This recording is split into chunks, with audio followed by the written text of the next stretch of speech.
Lost internet.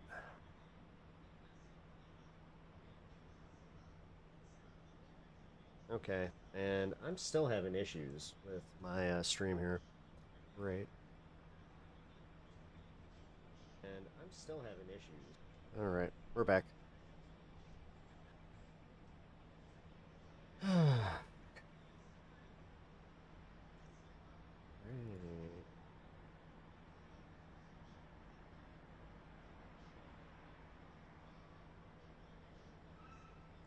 All right.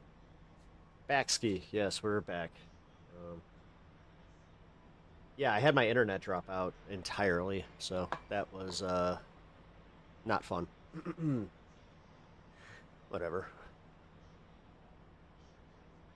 Honestly, I just don't care. Nice try, Masan. Yeah, right. Yeah, maybe if you don't, maybe if you guys don't want those conspiracies starting, maybe, just maybe. Yeah. I'm just kidding. All right, let's keep this going. Presumably of. Bahrain has confirmed there have been attacks inside its territory.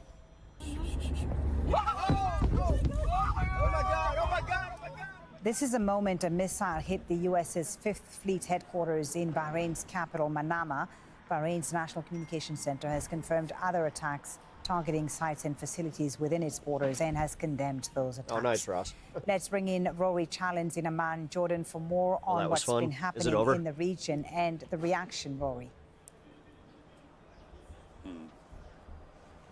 Yeah, well, certainly for people here in Amman, in the capital of Jordan, it was a pretty noisy morning with the sounds of jet fighters. You could hear quite clearly up in the sky, and then repeated booms, presumably of air defense or similar things reverberating around the skyline. We have heard from the Jordanian military that 2 ballistic missiles were intercepted and successfully neutralized by the Jordanian air defense systems. And indeed, there has been footage that emerged of some flaming debris that apparently landed on a house or near a house in the Marj al-Hammam area of the capital, but no injuries have been reported. Now, you might go in Jordan, and out. like many parts of this region, many countries in this region, hosts U.S. military forces. Now, the Jordanians have a big airbase, Muwafaq Salti Air Base, which is about 100 kilometers east of the capital. That has lots and lots of U.S. planes, or certainly did very recently. 60 to 70 combat aircraft were documented there. There were Chinese satellite pictures that showed very clearly where they were on the air apron and on the strips of that airbase.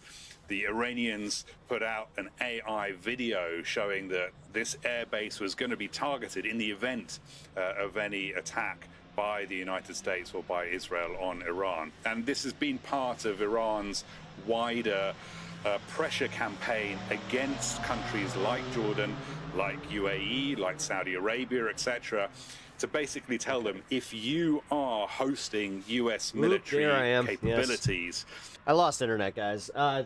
Literally nothing special. I just had an internet hiccup. Regardless of whether... Which means that, yes, I'm going to have to call somebody about that. You are letting those military capabilities be used in any attack on Iran. It doesn't matter to Iran. I know what's up. Iran will still see those as legitimate targets and will strike back.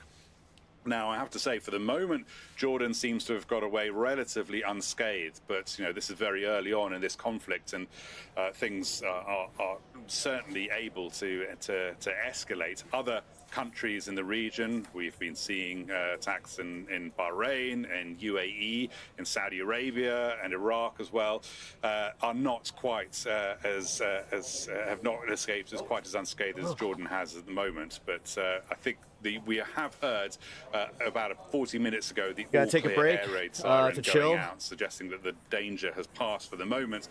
But all right, Natch, take care, man. Fresh barrages on the way. Appreciate you being here, man. Rory Challens live for us in Amman, Jordan. Rory, thank you.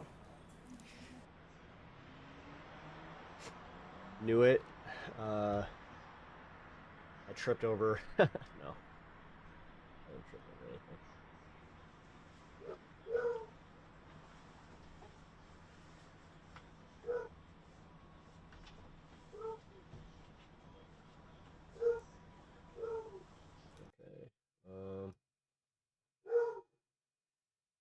going here. All right, we are live on this Saturday morning, February 28th.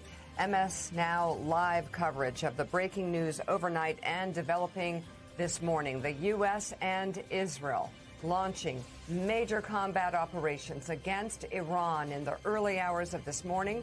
Iran has already responded with retaliatory strikes of its own against Israel and other countries in the region, including Bahrain, the United Arab Emirates, and Qatar. In a social media post confirming the U.S. attacks, President Trump called for the overthrow of Iran's government and urged the Iranian people to rise up. Finally, to the great, proud people of Iran, I say tonight that the hour of your freedom is at hand. Stay sheltered. Don't leave your home. It's very dangerous outside. Bombs will be dropping everywhere. When we are finished, take over your government. It will be yours to take. This will be probably your only chance for generations. Over the past week, Willie... they are saying that's why he chose Fridays, so the markets were closed. David Ignatius and I have been talking to the negotiators who... U.S. negotiators or people around the negotiators who had a very positive view of progress that was being made. In my conversation with the president yesterday afternoon, though, he said the next 2 weeks will be very interesting and suggested that he needed to do something that no other president had been able to do since 1979. That's get rid of Iran's terror regime. I will say this morning, talking to our allies in the Gulf region, many obviously very concerned. One telling me that the United States and Israel attacked Iran, and yet they're facing no blowback from it.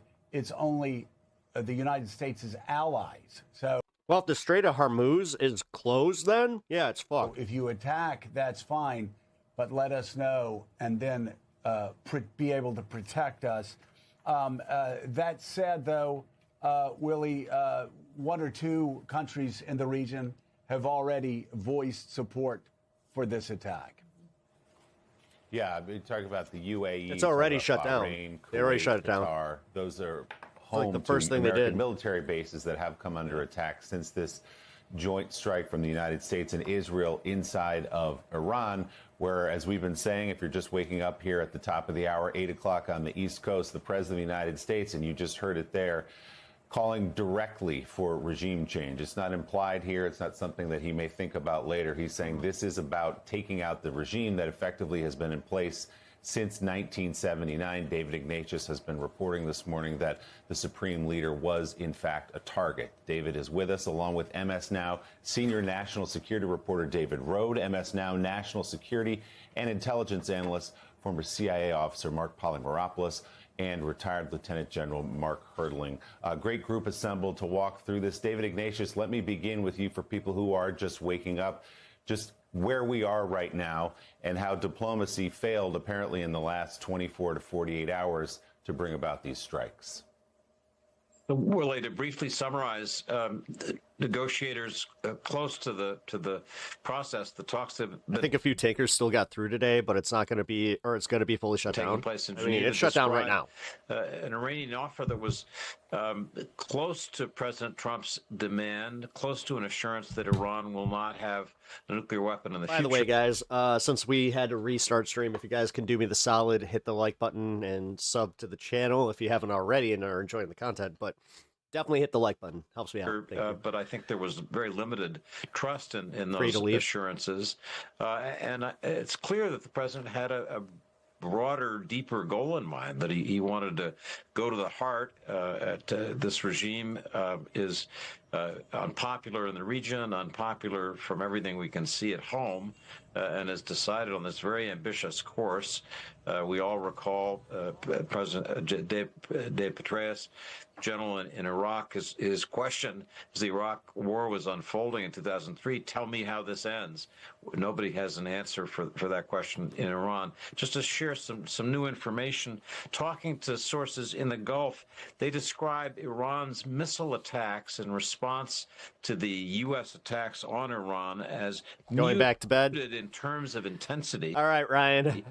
But lots of countries were targeted. So broad, but not Stay having safe. the kind of devastating effect that those countries feared. The UAE says it was successful in shooting down all the Iranian missiles that were coming.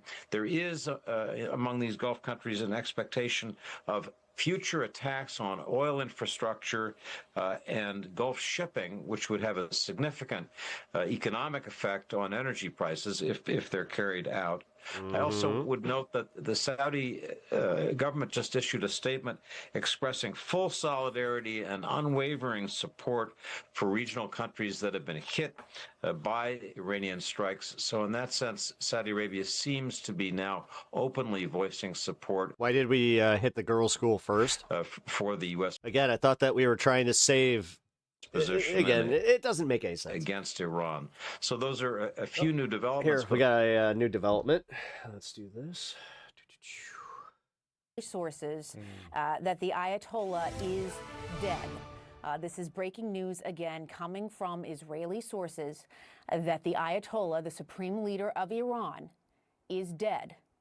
Again, we're going to go to Jeremy Diamond. Jeremy, the strikes coming this morning that were targeting senior leadership. That's what we knew. Targeting senior leadership there in Iran. And now we can say from Israeli sources that the Again, Israeli sources are the only ones saying this. Plus, we already said this, by the way. So if you're going like, boom. Ayatollah of Iran, the supreme leader, got him. Is dead. It's like, we reported on this a few, 20 minutes ago? What more are you learning there in Thanks, Ryan. Israel? That's right, Jessica. Two Israeli sources telling me and my colleague Tal Shalev that Israel has confirmed that the supreme leader of Iran, Ayatollah Ali Khamenei, has been killed as a result of those Israeli strikes that took place earlier today. One of these sources saying that Israel actually has photographic evidence of Khamenei showing his dead body. The second source told me that an official announcement is in the works, although it is possible that the Israelis will allow President Trump and the United States to make this announcement officially. But this is enormous breaking news here. The thing is, they don't want to have egg on their face if the dude makes a fucking video saying just like, haha, missed me. That the Israeli government is confirming that the supreme leader of Iran was killed in Israeli strikes earlier today. This is a day that many Israeli government officials have hoped would come eventually. It is also, we should note, a day that many Iranian dissidents, Iranian protesters had hoped would eventually come. And indeed, it has come now. And it is an earth-shattering moment for the Middle East and for the future of Iran. We should note, however, that the supreme leader's death is not necessarily indicative of the Iran regime collapsing altogether. This regime is not... No, the president's still alive. We had confirmation on that one. ...based off of one person alone. It is a system Al Jazeera's got some updates, so we'll go to that in a minute. That the supreme leader understood very well that he could potentially be targeted for assassination should the United States and Israel choose to carry out massive strikes on Iran as they did today. And in recent weeks and months, he has been preparing for potential lines of succession should that actually take place. Now, we are still... This is the same shit, and Trump is going to... He's going to be like, we won, we got the Ayatollah. Waiting, of course. There's gonna be an uprising, and you know what? I brought peace to the Middle East. For any confirmation from the United States as well. Same regime, still in power, same fucking bullshit. To the supreme leader having been killed, but two Israeli sources familiar with the matter telling us now that the supreme leader was killed in Israeli strikes today. One last note on this is that we have also been hearing about the division. Even if he did die, it literally changes nothing. Yeah, I know. Of labor between the United States. But everything's symbolic with MAGA, because again, States and Israel. They don't understand actual geopolitics. They just understand. I was watching the news and that Ayatollah guy, I was told that he was bad and from the 70s and Donald Trump got him. So yay, Trump. As it pertains to these strikes, U.S. officials I don't give a shit. Have been very honestly. I don't give a shit about Iran's sovereignty, or not sovereignty, but I don't give a shit about who's in charge of Iran. I don't give a fuck. Clear. Okay, is that what you want? Because honestly, I'm going to be honest about it. At least I am honest about it. I don't give a fuck what happens in Iran. I don't live there. I have nothing to do with it. What I don't want is my tax money going to a war that had absolutely no business happening.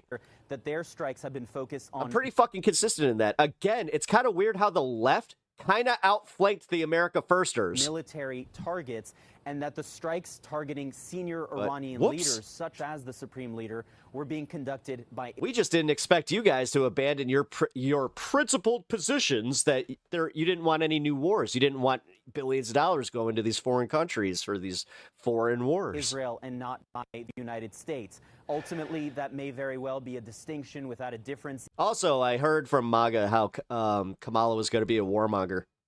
Given the high level of coordination between the United States and Israel in preparing and carrying out these strikes. But this is obviously an enormous Why should we give a fuck? We shouldn't. Yeah. In the middle. Let them solve their own shit. It's almost like this is kind of like the whole thing with MAGA. MAGA is so focused on other people's lives that they never focus on theirs. They never focus on their finances. They never focus on anything bad happening to them. And the second that they do recognize that something bad's happening, they blame the left instead of blaming who's actually in charge. East, something that we anticipated could potentially. Yeah, 2 years in, we still hear, but Biden be a target of any Israeli or U.S. strikes on Iran, and indeed now not only a target, but confirmed by Israeli sources that the Supreme Leader of Iran is dead. Indeed, big news out of the Middle East, the potential to reshape so many dynamics there. But again, as Jeremy notes, not a straight line to regime change. This is a piece of it, but it is a big because I'm right. Piece of it. This is enormous news. Jeremy, I want you to stand by because we have seen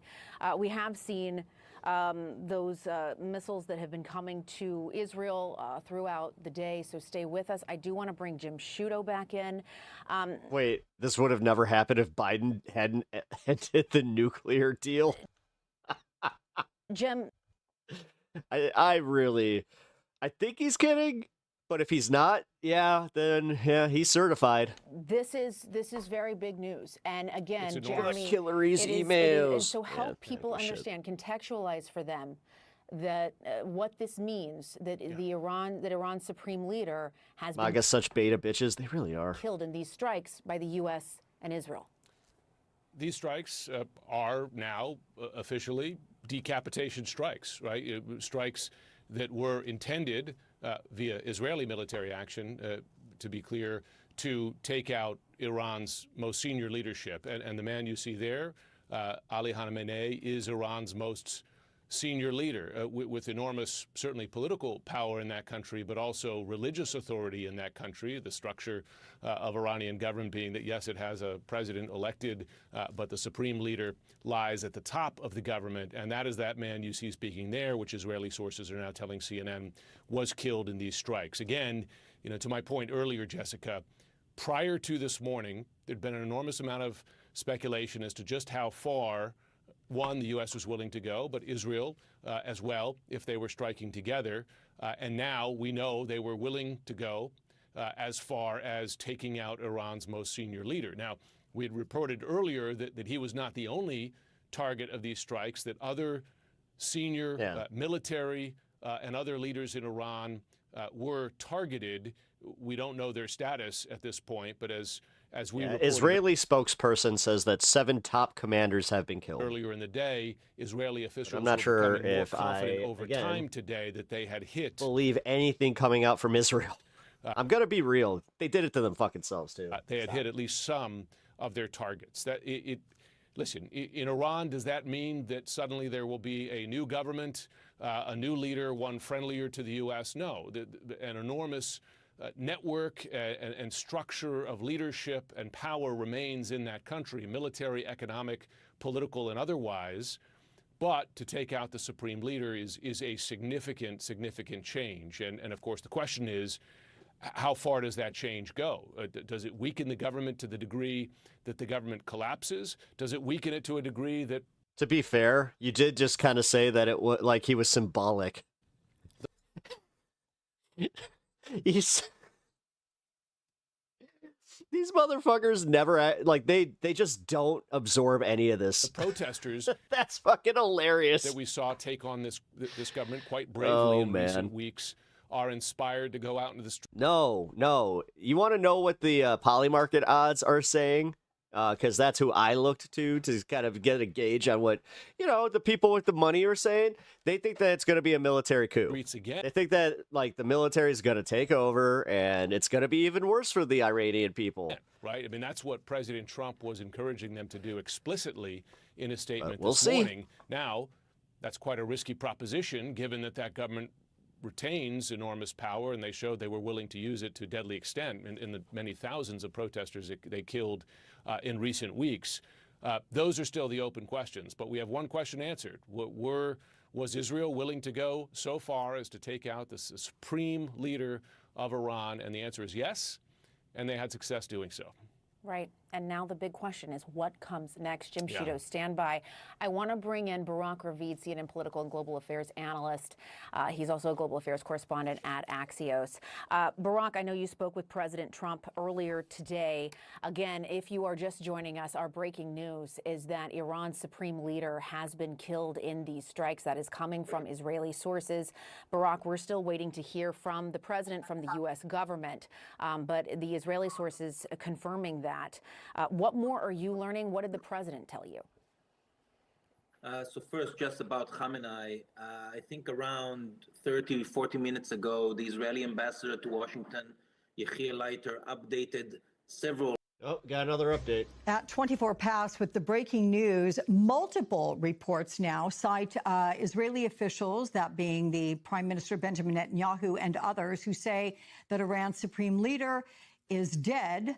Iran counters that by saying he is alive and well. I should add, MS Now has yet to confirm any of this. But again, we are getting multiple reports, whether they are being sourced exclusively to Benjamin Netanyahu, who made the suggestion that there are many indicators that has happened.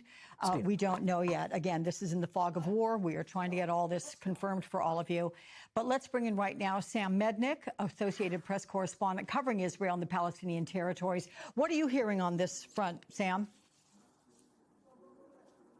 Well, as you mentioned, we are still reporting this out as well. But what we are hearing and what Netanyahu said is that there are growing signs that the supreme leader has been killed. Israeli officials are also seem to be saying that there are signs that he has been killed as well. But we haven't heard confirmation from the U.S. yet, or as you mentioned, from Iran either. But it seems like the trend right now is going in that direction. And we do know that early this morning, Israel was targeting Iran's top leadership, including Khamenei. Give us a sense of what you are hearing there, whether it is news reports locally, what people are saying. What is the very latest from there, Sam? Well, on the ground here, people have been running to and from shelters pretty much all day since there were strikes this morning. The U.S. and Israel struck Iran.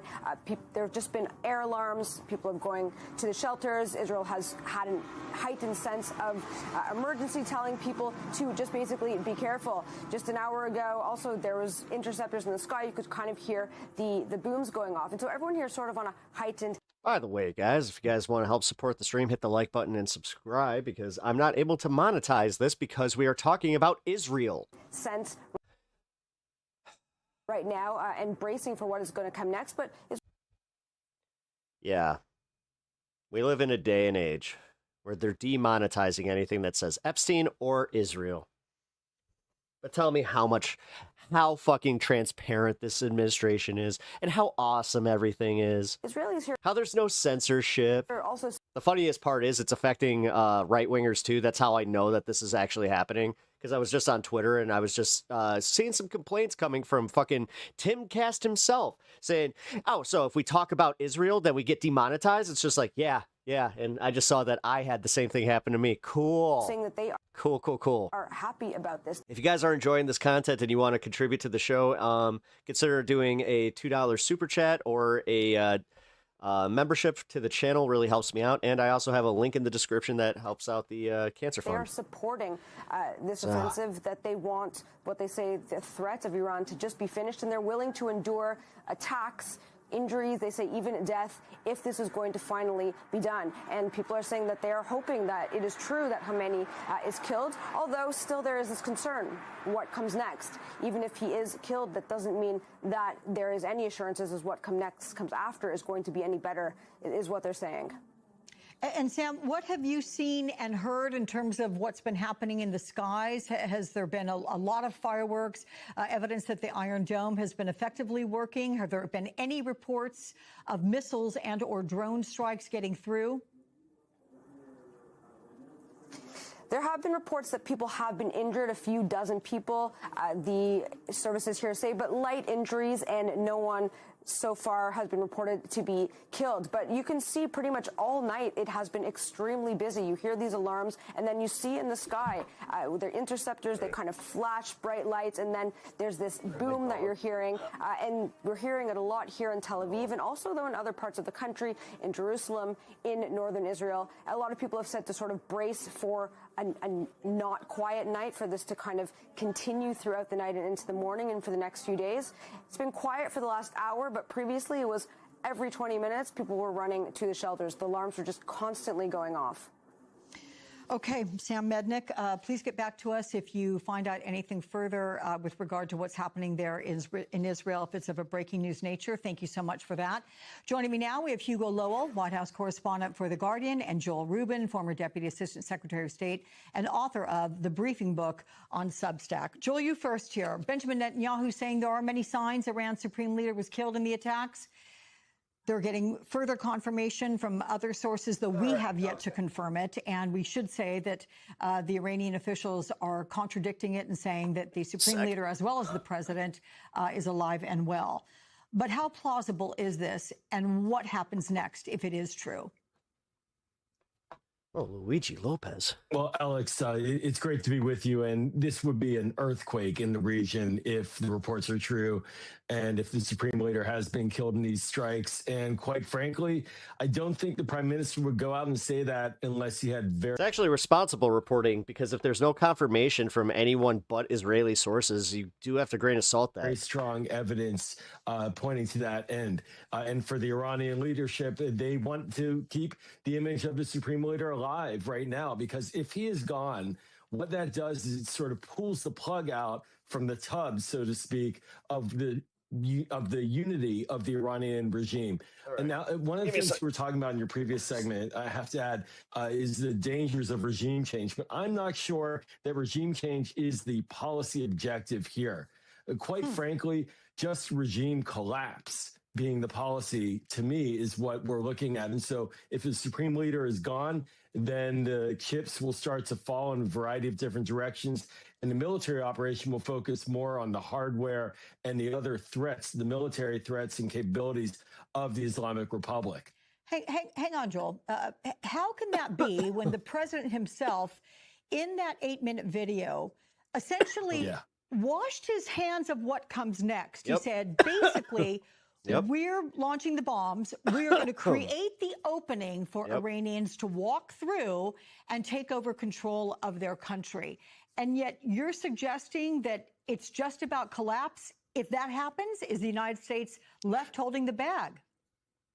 Yeah, that's right. Look, Alex, I think that's essentially what the president is saying, is that we, the United States, are going to do this, take this action, collapse the regime, kill the leadership, the supreme leader, and then it's up to you, Iranian people. Just had it brought to my attention that all these leaders that are sending everybody willfully into new wars, they're all over the age of 70. To chart your own path, your own future.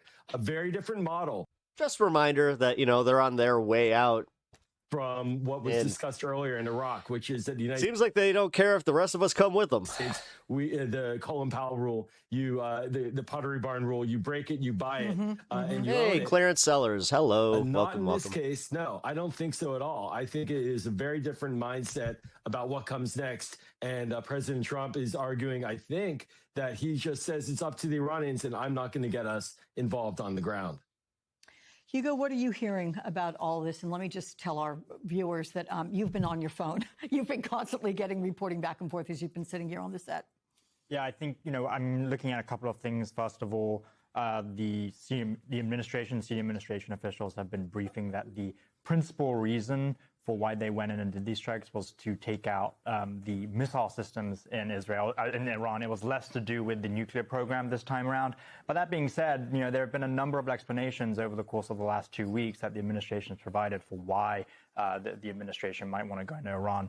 2 weeks ago, there was a Gang of Eight briefing where officials were telling members of Congress that the motivation was because there was evidence of restarted activity at the enrichment sites at Fordo and Natanz and Isfahan.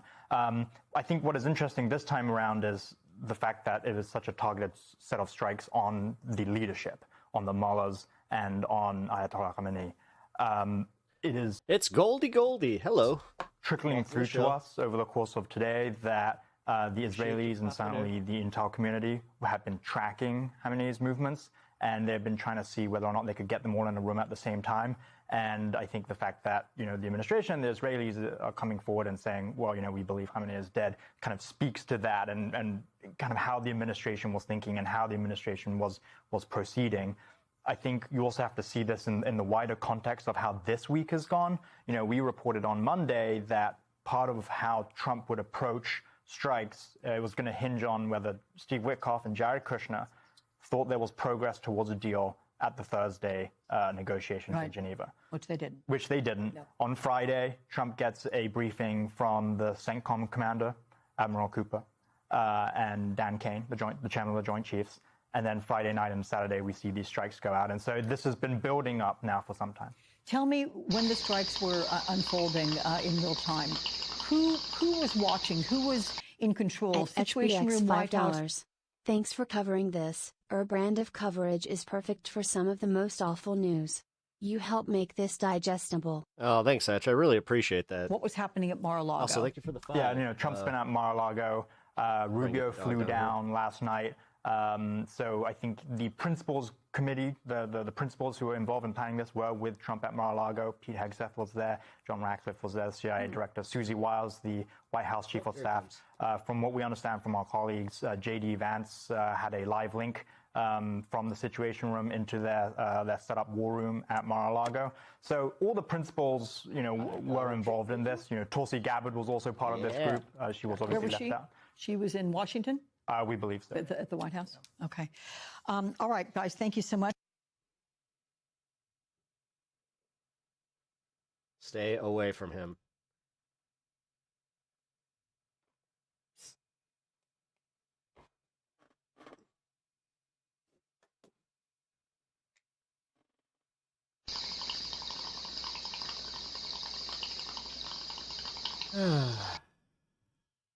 Oh, thank you for the sub. I appreciate that.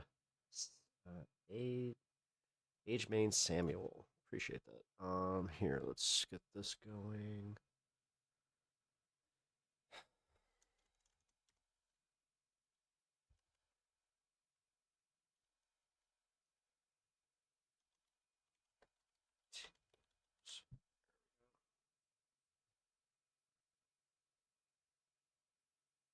Okay.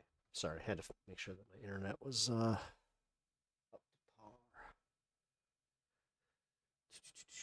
Let's get an update on this.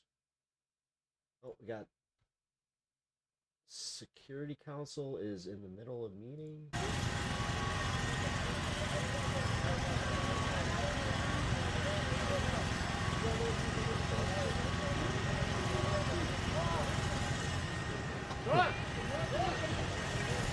Alright, so this was in Tel Aviv, I'm guessing.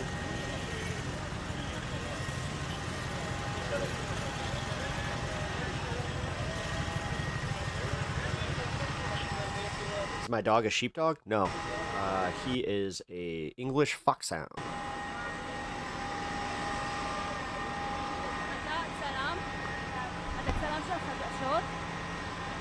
You are Yeah, this is Tel Aviv. Which? Okay, where all the Trump is trash. Yes, he is. the filmers, all the Katabim, I'm high class trash. all the interview. Yes, where all the power before? Love to see it. There's a report of some Doof babe.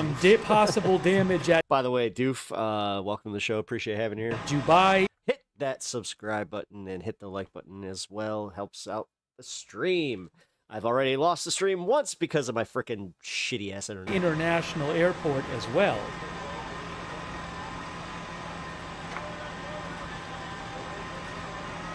Okay, this is going on in Tel Aviv right now. Look at this. This is Tel Aviv. They're bringing out maybe somebody for medical assistance. Hold on a second. I want to make sure I'm not showing. All right, hold on. They were bringing somebody out from that building on a stretcher. Look at, oh, there's the damage right here. This is Tel Aviv, Israel, after the latest, it looks like damage in Tel Aviv. Breaking, Trump believes reporting that Iran's supreme leader is, that the supreme leader is dead is indeed correct. From, let's see. Some sort of, maybe that's a direct hit, maybe. Until we have confirmation, I ain't going to confirm shit. It's a missile that was intercepted in debris, I don't know. But I'm somehow going to be that more is in Tel responsible Aviv, than Israel. most. You're looking at damage right now from Tel Aviv, Israel.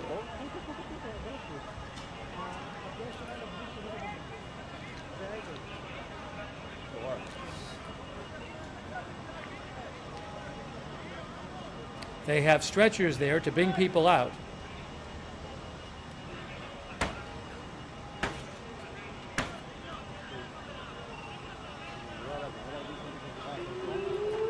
Okay, we have alerts going on in Tel Aviv.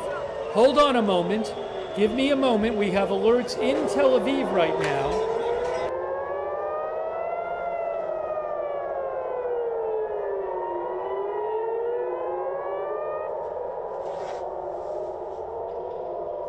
All right, let's see.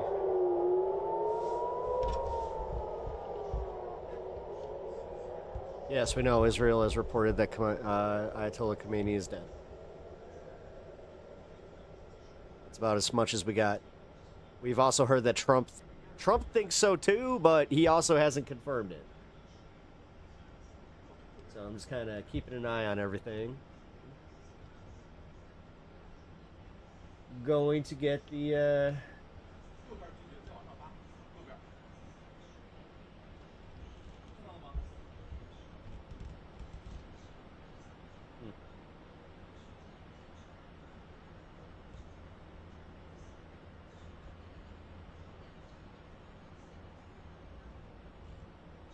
Oh, damn. Brian Tyler Cohen started some shit with Tim Pool. Dave Smith. Donald Trump, you're a fucking traitor. Damn, dude. Dave's pissed. Qatar won't help us launch a war of aggression for Israel, but Israel will help us launch a war of aggression for Israel. Not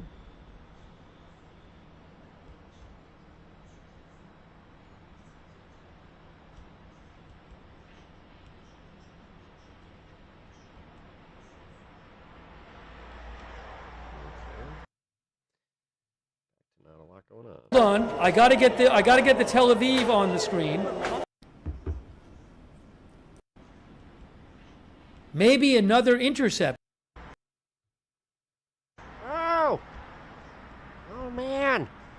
And more interceptors There's going another up right now. intercept. Oh, no! You can see, it looks like those interceptors at the bottom there going up. Looking at one at the bottom of the screen, in the distance there. No sirens at the moment in this area, although maybe the sirens are in the distance. Yeah, no, that happened last time. According to the SOFAR map, the current alerts are to the east of Tel Aviv.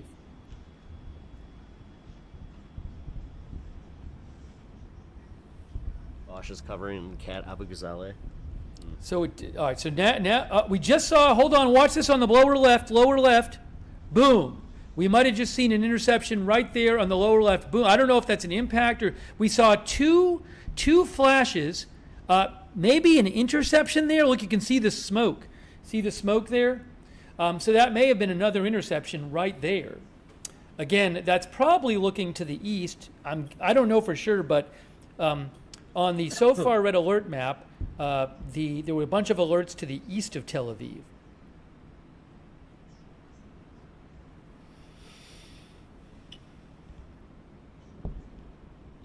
Oh, it's the dude who can't pronounce Beersheba. I mean, I'm not sure if I did. And there's been we have a live shot from Tel Aviv of a site that's been damaged, which we're going to send you back to in a second. But I want to stay on this for a second. All right, I'll come back to that in a minute.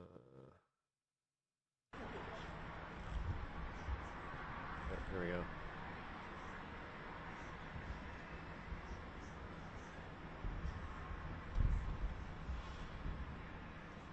Wow, so pixelated. So, okay.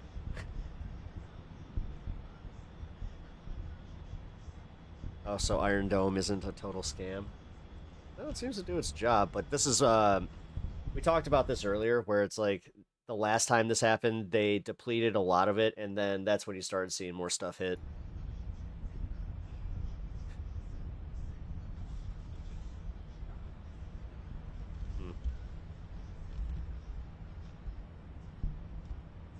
Yeah, apparently there was a hit all the way. Okay, let's take a look here. In Tel Aviv, after another recent. Yeah, so this is the damage from that. Are those drones flying around on this camera? I think we're seeing some drones. Yes. This is Tel Aviv, Israel, at the bottom. After a recent hit, it looks like a recent damage from some sort of missile or missile debris or something. Yep. Okay.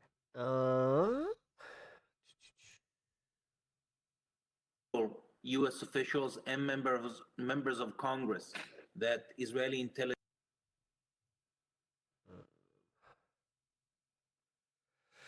Hold on, guys. I'm trying to look for an update on it. I'm checking some sources. All right. Let's check AP.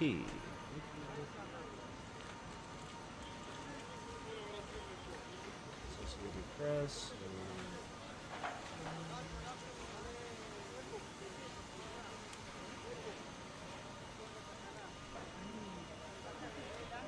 I don't care about that.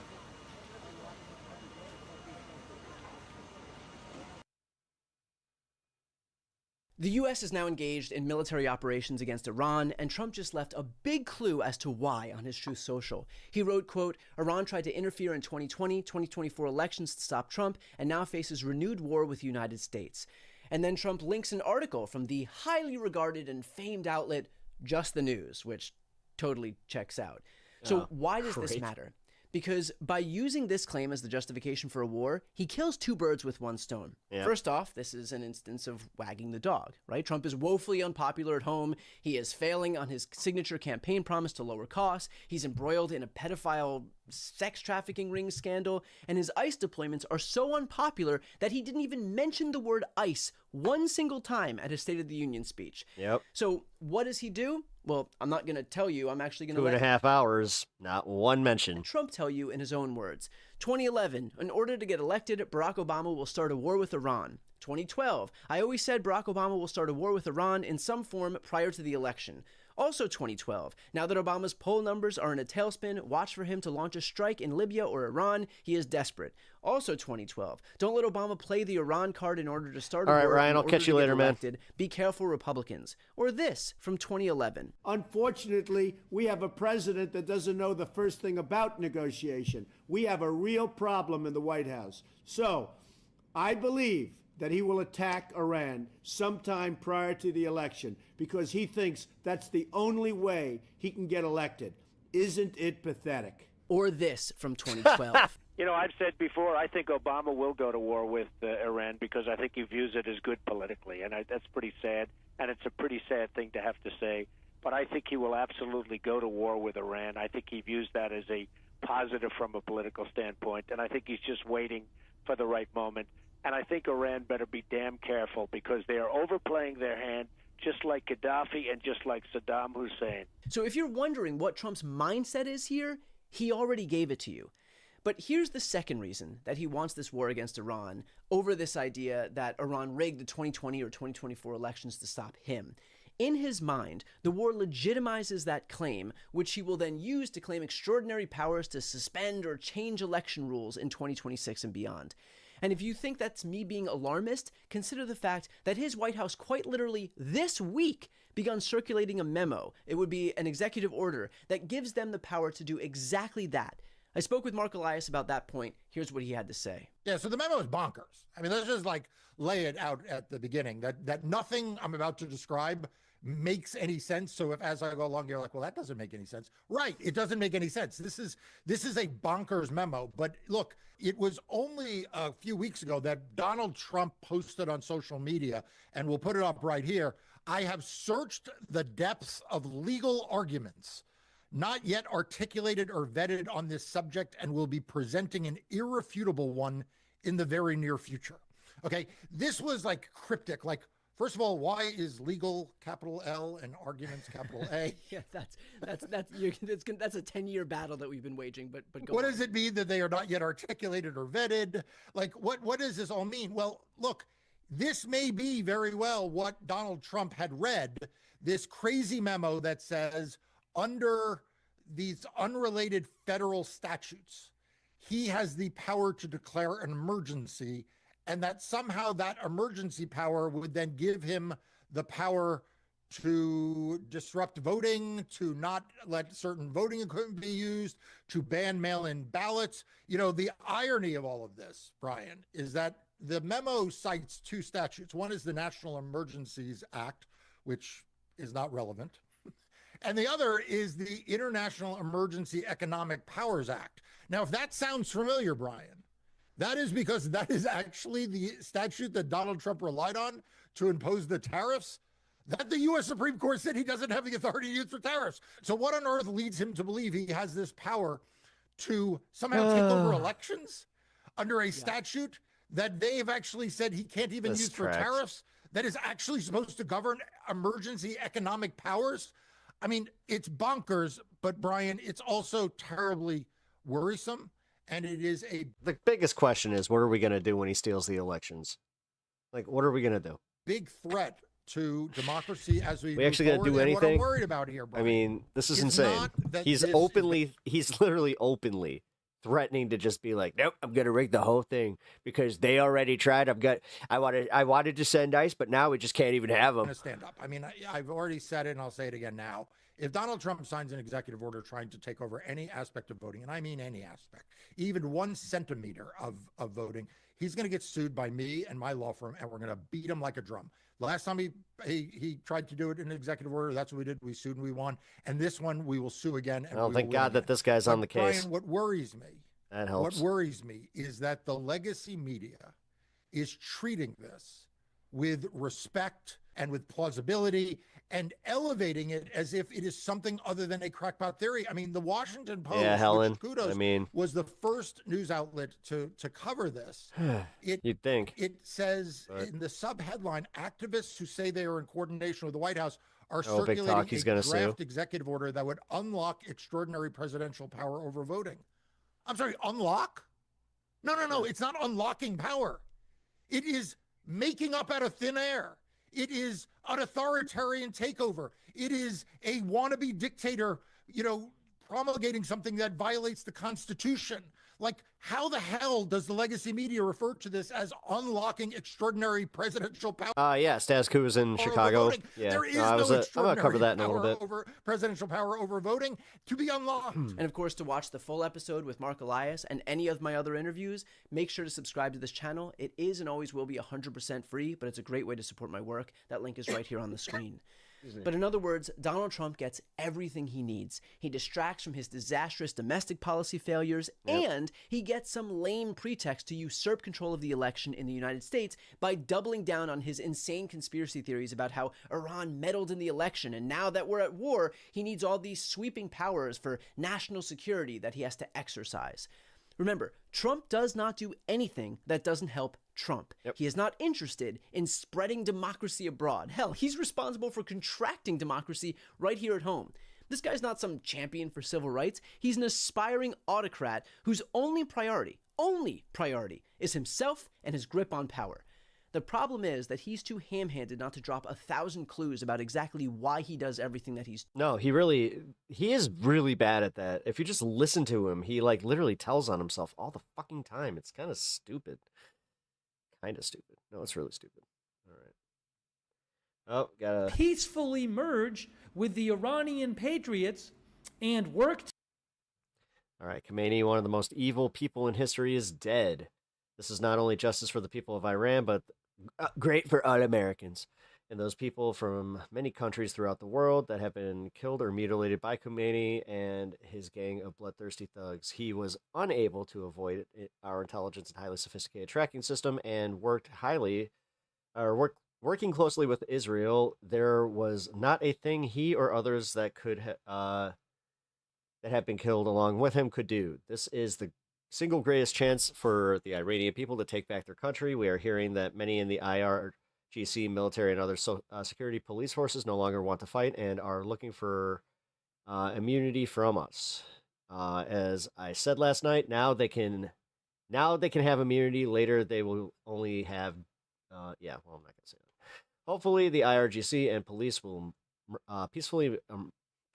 peacefully merge with the Iranian patriots and work together as a unit to bring back the country and the greatness it deserves.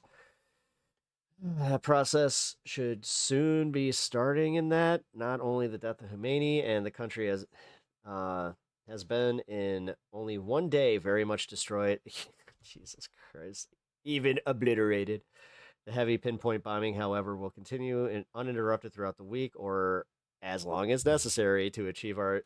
Okay, yeah, so there's still the commitment to war. Together as a unit to bring back the country to the great guard and police interrupted throughout the week, I guess that's next week, or as long as necessary to achieve our objective.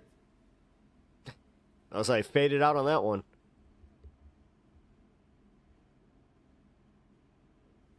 Let me go back to the... Here is Tel Aviv, where apparently it appears that there has been a missile hit at this location. That's what it looks like. Jesus Christ, Steve.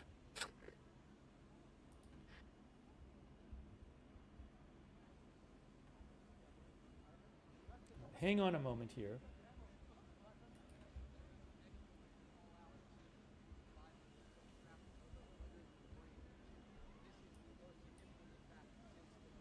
You can see there's some very significant damage at this building in the Tel Aviv area.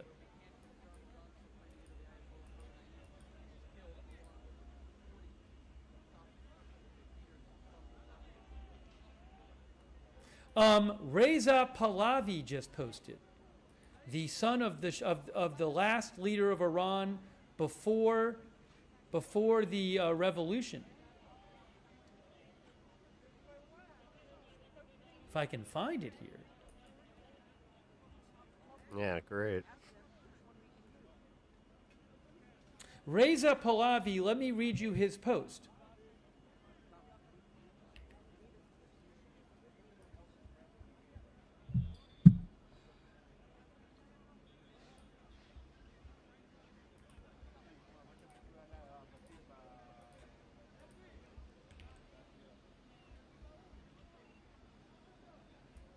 So Reza Pahlavi says, my fellow compatriots, Ali Khamenei, the bloodthirsty Zahak of our time, the killer of tens of thousands of Iran's bravest sons and daughters, has been erased from the pages of history, says Reza Pahlavi. With his death, that's not how that works. The Islamic Republic has effectively come to an end, he claims, and will soon be consigned to the dustbin of history, says Reza Pahlavi. Any attempt by the remnants of the regime to appoint a successor to Khamenei is doomed to failure from the outset, he says. Whoever they place in his stead will have neither legitimacy nor survival, and without doubt, they will also be complicit in the crimes of this regime. Again, this is a new post from Reza Pahlavi, the son of the Shah of Iran, who many protesters in Iran were supportive of recently. To the military, security, and police forces, he says, any effort to prop up a collapsing regime is condemned to defeat. This is your last chance to join the people, to help ensure Iran's stable transition to a free and prosperous future, and to have a share in building that future. Reza Pahlavi says the death of the criminal Khamenei, while it cannot bring back the spilled blood, can serve as a balm for the scorched hearts of the grieving families, the fathers and mothers, spouses and children in mourning, and the families of the selfless martyrs of Iran's line and son national revolution. Noble and brave people of Iran, says Reza Pahlavi, this marks the beginning of our great national celebration, but it is not the end of the road. Stay vigilant and prepared. The time for a massive and decisive presence in the streets is very near, says Reza Pahlavi. Together, united and steadfast, we will secure the final victory, and we will celebrate Iran's freedom across our Ahura-created homeland. That is from Reza Pahlavi. That was something.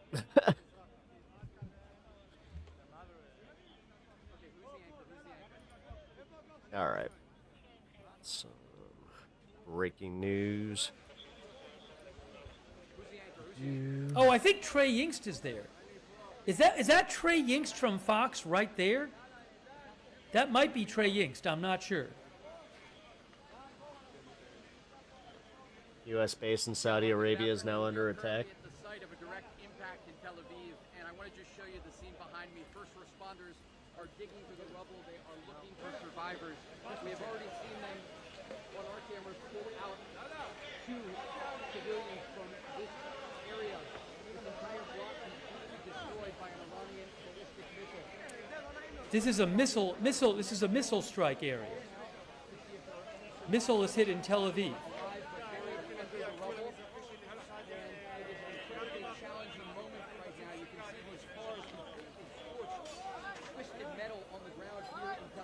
Here, I'm going to pull up this audio real quick.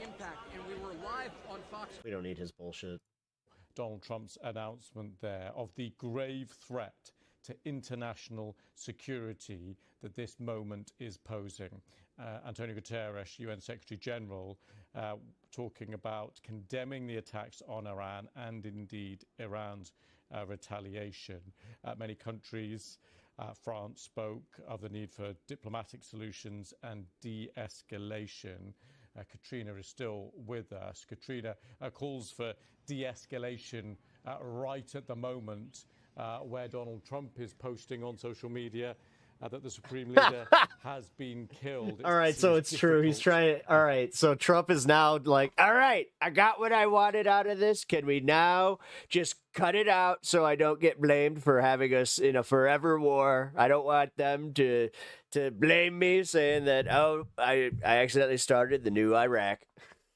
Which, yeah, it really does seem like that's what happened. Is he started the new Iraq. Unable to be reached at the time. But Congress was not briefed.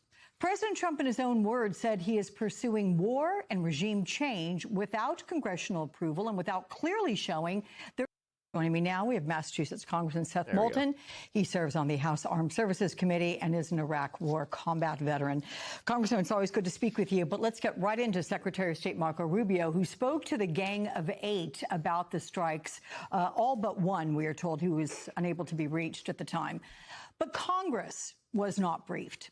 President Trump, in his own words, said he is pursuing war and regime change without congressional approval and without clearly showing there is an imminent threat to the U.S., though certainly military and diplomatic personnel in the region are now on high alert. But what is your immediate reaction to this assault? And will Congress assert its authority? Congress doesn't need to be contacted? Yeah, they do. That's part of the Constitution. That's the War Powers Act, dude. Like, if you're going to live in America and you're going to be very, very confident in trying to be on the internet as a commenter, learn something, just a little bit. Decide whether to take our nation to war.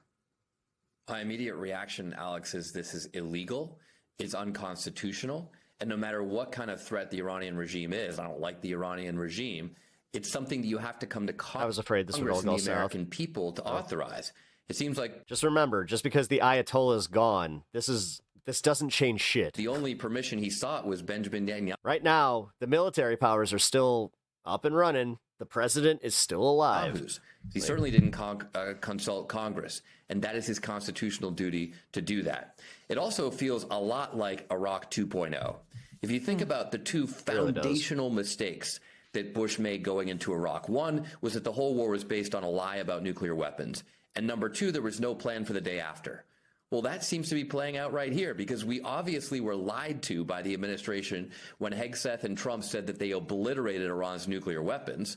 That's pretty obviously the case. Thank you. That's what I was saying at the very beginning of the show, where I was just like, why did he have to reiterate that they can't have nukes? And he was worried that they would, but we also simultaneously got rid of all their ability to do so. Since just months later, it's almost like it contradicts himself. Now we're attacking those same facilities, apparently.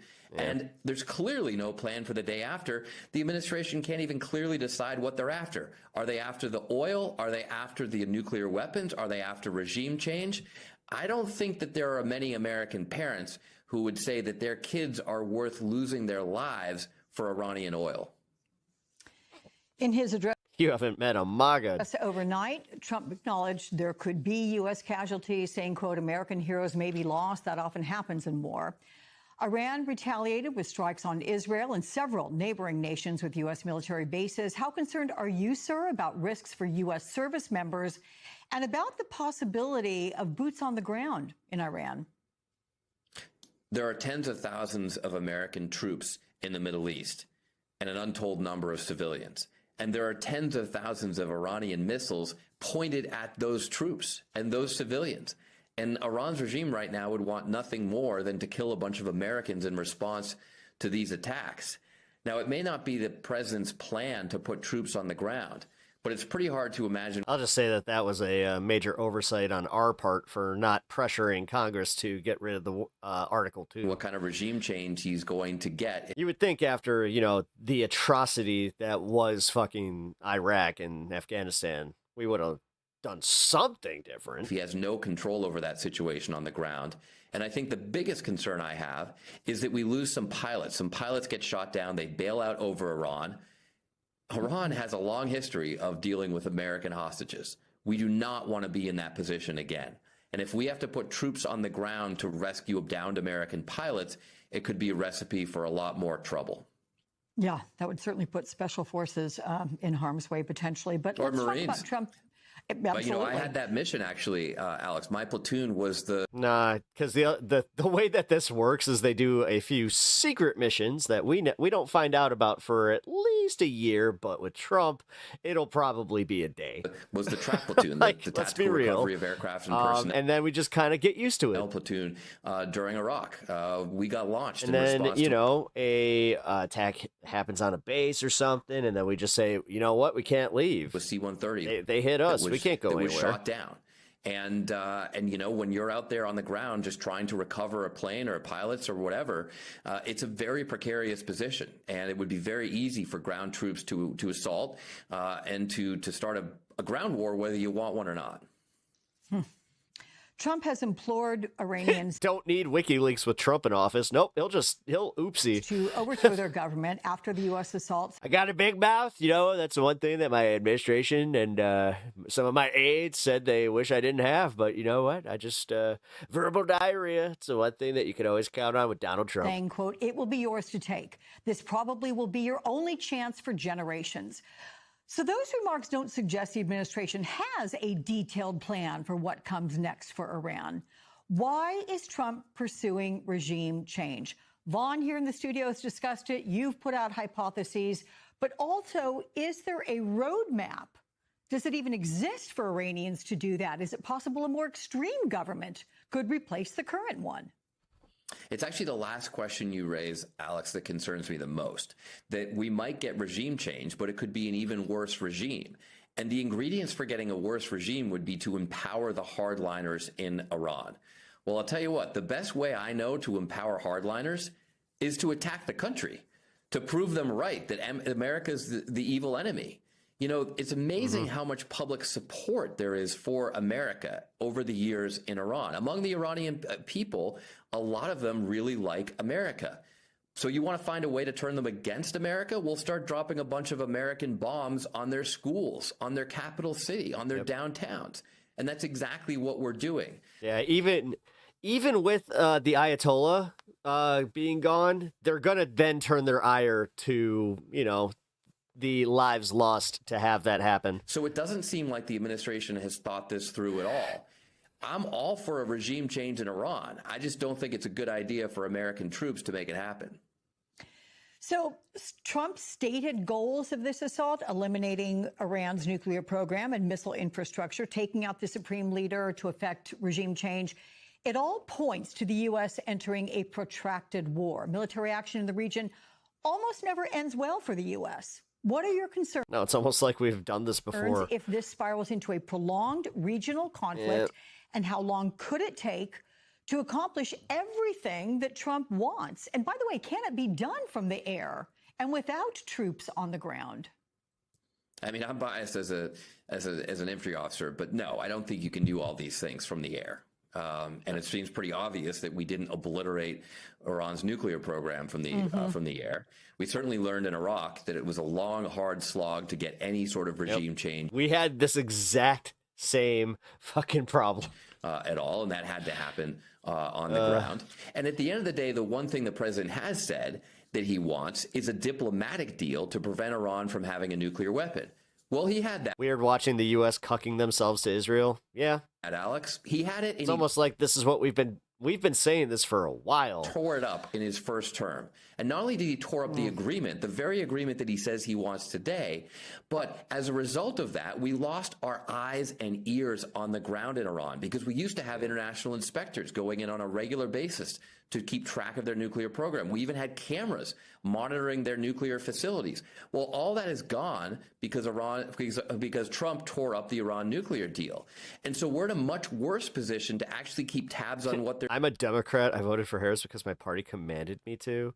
Am I still supposed to hate Israel? Doing to actually understand. How can you not hate what Israel has done to just the Palestinian people, and then the way that they're just ham-fistedly fucking acting with impunity, saying we're going to do whatever the fuck we want and we're going to leverage whoever the fuck we want. Understand the status of their program to actually be able to I don't know, intervene man. If they start. It's insane that a landmass that doesn't even equal New Jersey is somehow, you know, breaking the, like wagging the dog as far as Trump. Like, dude, Netanyahu is fucking literally just that meme that's going around. I'm sure you guys have all seen the AI fucking Netanyahu behind Trump, just while Trump's at a podium, just taking it. Deal that we had.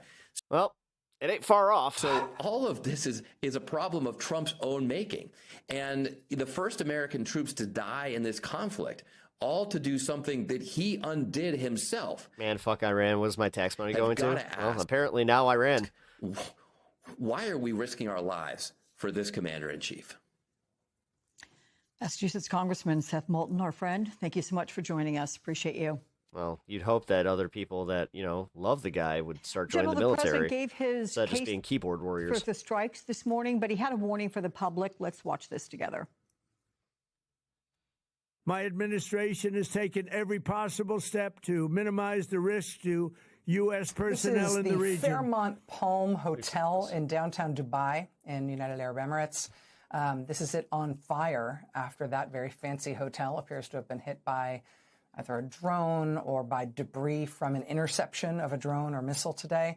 That's just one of several strikes or interceptions across the whole region as Iran has started retaliating against what it sees as U.S. targets or Israeli targets or U.S. Oh, shit. Oh, shit. Oh, shit. They intend to... Hold on, guys. This is... All right, let's finish this, and then I have an update. In the region. Oh, Joining fuck. us now is Ali Vaez. He's the Iran Project Director and Senior Advisor to the President at the International Crisis Group. Mr. Vaez, thank you very much for being with us. I appreciate your time. It's great to see you, Oh, man. Oh, no. We've been trying as best we can. Yeah, it looks like Saudi Arabia did get hit. To keep Oh, track boy. of not just the damage inside Iran as U.S. and Israeli strikes there continue, but also the way that Iran has tried to retaliate across the region. What should we understand about Iran's military capability to inflict damage in other countries? Look, for sure, Iran is significantly weaker than the United States and Israel in terms of conventional military capabilities. It can only engage in an asymmetric kind of warfare. It can Israel has the e-files. spread the pain. It can Oh, you mean the ones that are unredacted? try to affect believe it. the global energy prices by closing the Strait of Hormuz, by putting pressure on energy exports out of the region. It can spread the pain by targeting the Gulf countries, as it has already done, in the hope that they would then in turn put pressure on President Trump to back off and basically signal that if they don't have security, nobody else in the region has security. And they can target Israel and U.S. bases in the region as they have already done.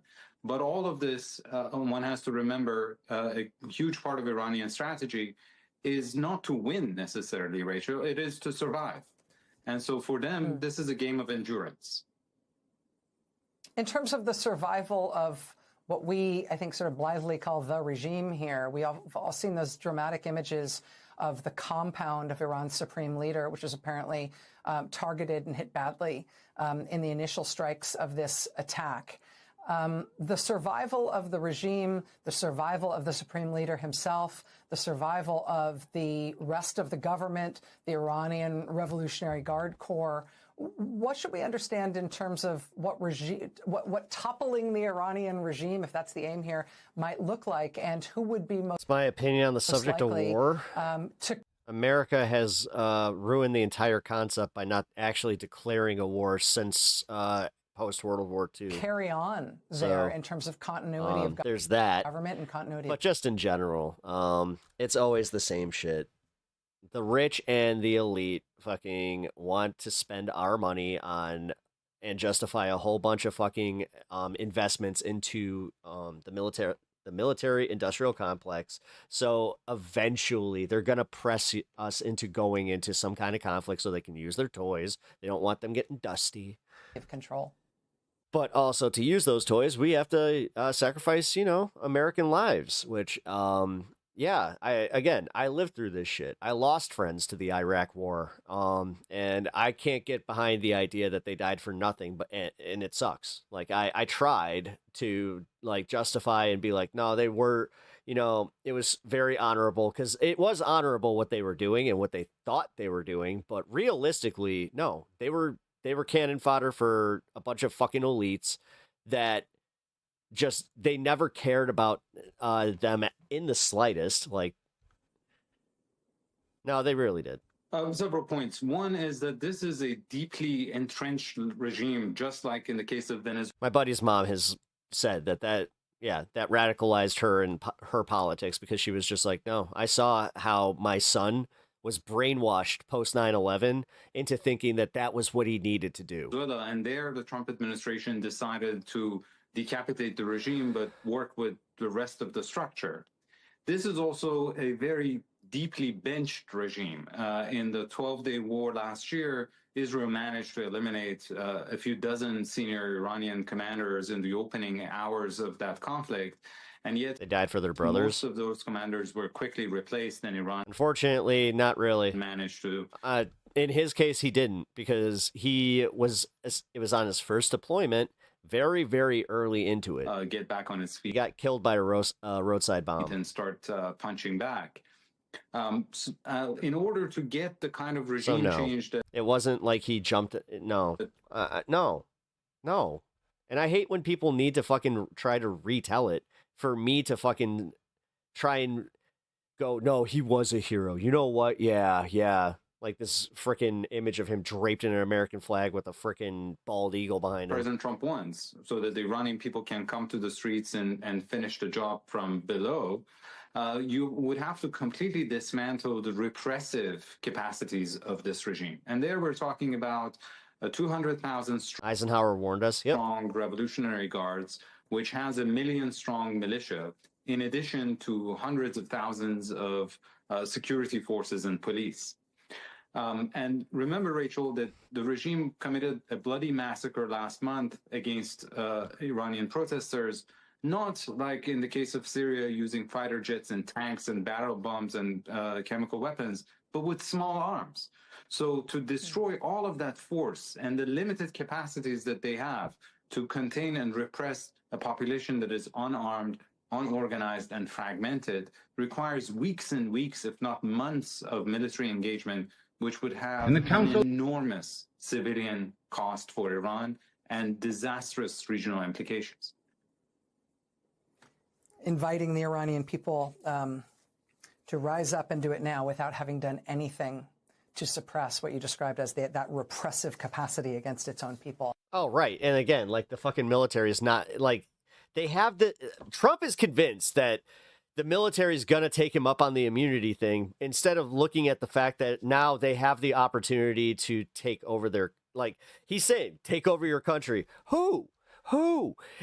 Just fucking, Johnny boy, Iranian? Like, he's just going to rise up and just be like, hey, me and my buddies, we formed a council. We're now the new government. Fuck.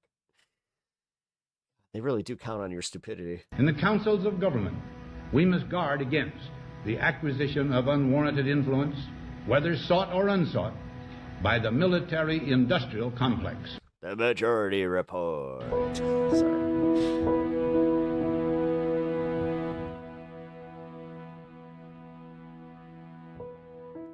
Every gun that is made, every warship launched, every rocket fired signifies, in the final sense, a theft from those who hunger and are not fed, those who are cold and are not clothed. This guy was a general, war hero, and somehow people listen to this and they're just like, the world in arms is not spending money alone. It is spending the sweat of its laborers, the genius of its scientists, the hopes of its children. The cost of one modern heavy bomber is this: a modern brick school in more than 30 cities. It is 2 electric power plants, each serving a town of 60,000 population. It is 2 fine, fully equipped hospitals. It is some 50 miles of concrete. We pay for a single fighter plane with 500,000 bushels of wheat. We pay for Yeah, but this guy's proof that it's like, that doesn't become, like, your time in the military doesn't become your fucking policies. Meanwhile, like, everybody post Eisenhower has taken the opposite of what he said. Destroyer with new homes that could have housed more than 8,000 people.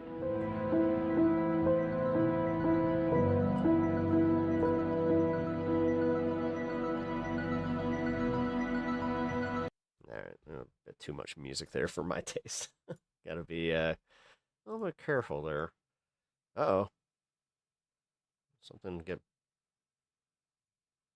happened?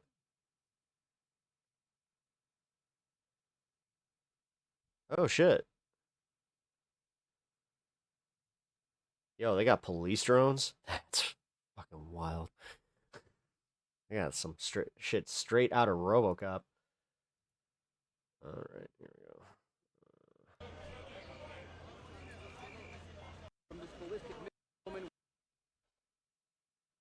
killed at this site, at least 20 others wounded.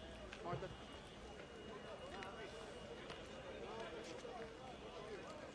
So there was just a drone alert in southern Israel, the southernmost city of Eilat. I'll try. All right, hold on. We got some more stuff here. Show that they have resisted a military onslaught from two of the world's most extraordinary militaries, ours and the Israelis. I think that's what the calculation now is. Regime preservation. Could you get a more pragmatic figure presiding over this regime?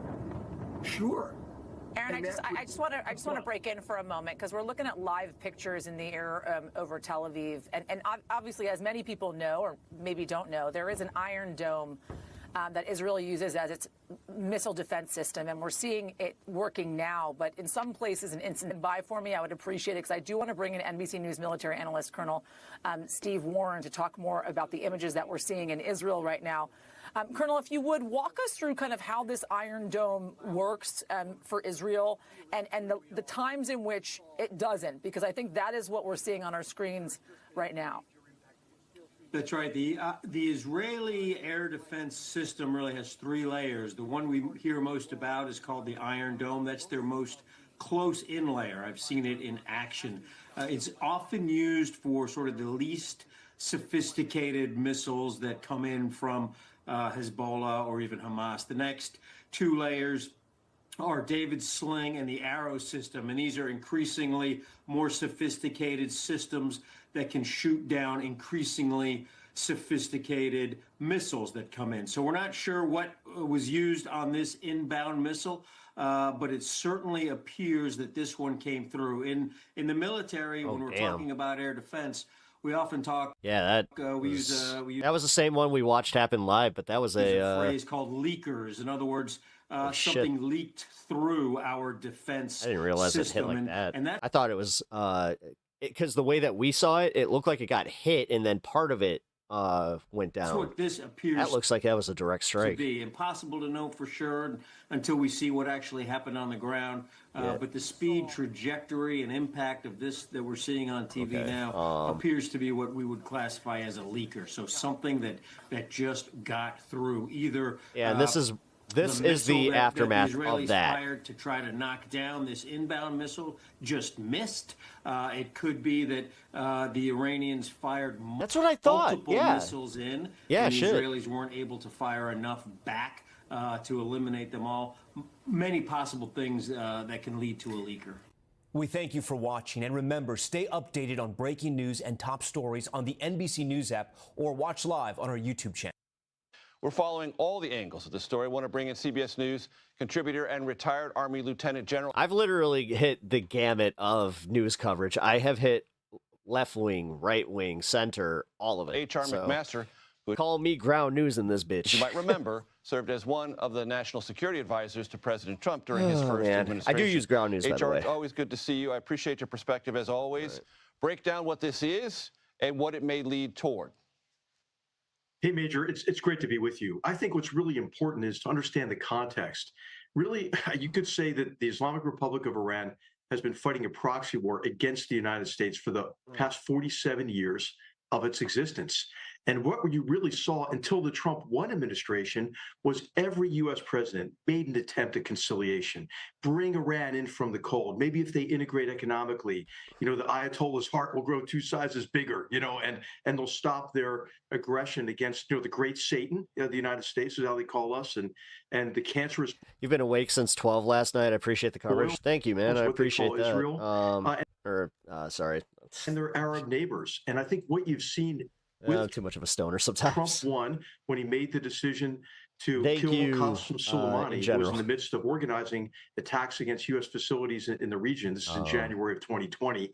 And with the U.S. joining the Israelis in the 12-day campaign with Operation Midnight Hammer against their nuclear Yeah, honestly, I'd probably be covering this like all night last night, but I did have a forces. I got off stream and I ended up taking my Eddies. Is that President Trump was determined to and, kind of yeah, break that cycle, They hit hard, recognizing that if we continue on this path. Oh yeah, double tap the screen to like the stream and subscribe to the channel if you guys are enjoying the content. Thank you. Kind of the definition of insanity that attributed to Albert being Einstein, doing the cool. same thing, expecting a different result. And I think, the Iranians, hey, they drove past every off-ramp here, Major, and President Trump, really wanted to, he prefers a deal in all these cases. Even in the strikes for Midnight Hammer, he'd given them 60 days. And so I think he recognized the intransigence of this regime, the degree to which this ideology, of hatred and violence drives and constrains those Iranian leaders. And what you've seen in recent years, but especially last month and up to today, is how big that gap is between the theocratic dictatorship and the Iranian people. We got to remember, right? I mean, they murdered over 30,000 people in a 48-hour period, Major. So I think all of this has come together. The regime's economic crisis they brought on themselves, the environmental crisis. I mean, Tehran's about to run out of water, Major. Then you have, the mass unrest and protests, the mass murder, the mass atrocity against the Iranian people, and now this external military pressure and financial pressure. So I think, these are the end days of the regime. It's kind of unclear how it's going to end, but I think President Trump and Prime Minister Netanyahu have made clear that's kind of what is really the only outcome that can break this cycle of violence that's been going on for 47 years and help bring peace to the Iranian people and to the region. HR, I'm going to talk to our Executive Director of Elections and Surveys, Anthony Salvanto, in a moment, but I'm going to pluck some of the data that he has and put this question to you. I'm an average American, and I say, H.R. McMaster, I just heard everything you described. It all sounds very reasonable to me. But why now? Meaning, why this? Like, fuck, we have someone over there that wants nothing to do with this. Don't loop all Jewish people into this. Instant. And was I personally, in America, under more... I am by no means Zionist, but I will not tolerate fucking racism in my chat. ...jeopardy today than I was 3 years ago from the Iranian regime. No, but I think if there had been inaction, Major, that danger was being rebuilt. That threat to the United States was being rebuilt. And this is an aspect of the timing of the strike that has been underreported. First of all, as I mentioned, hey, how do you not answer the mass atrocity, right, that occurred? 30 to maybe 40,000 people murdered on this, gunned down, by the Basij and the Islamic Revolutionary Guards Corps. But since Operation Midnight Hammer, months ago, what the Iranians have been doing is rebuilding their nuclear program and racing to rebuild their missile arsenal. They've been it's almost like it had the opposite effect. Flying in capabilities from China. And again, we are ignoring the fact that Iran has allies, dude. They really needed a lot. We are pretending that there's just like, you know what? Nothing bad could come from this. Russia's not going to give a shit. China's not going to give a shit, right? Where like chemicals, you just say 30,000 protesters, because these solid fuel missiles are a much greater threat because they can be just launched on demand. The liquid fuel, they have to be refueled, and then you can see that from the air and maybe strike them. So I heard Tim Pool was an idiot today. Oh no! Oh, I hate being the biggest fan, the biggest idiot on the internet.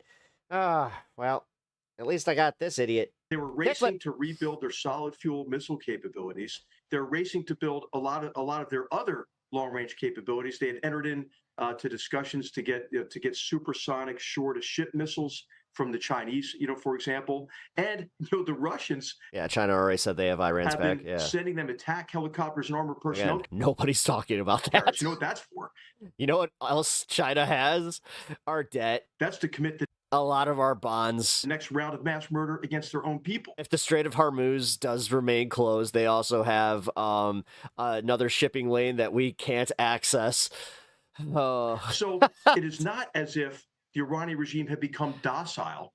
How do you spell cooked? And was no longer going to be a threat. They're trying to reconstitute Hezbollah and trying to get some support into Hamas and Palestinian Islamic I wouldn't be surprised if China goes after Taiwan soon. They're still the main line of support for the Houthis. Remember, really disrupted shipping in the Bab el-Mandeb and into the Suez Canal. I hate that our media is doing everything they can to justify this. Literally every single channel I have watched, including MSNBC, has been doing the same shit. Disrupted the world economy. And so, hey, we're going to look back at this and they're just going to be like, oh, I wish I didn't, take part in manufacturing consent for this, for this war because, it was a different time. Like, I heard so much of that post fucking, they had made clear with their actions. Well, just during the Afghanistan and Iraq war.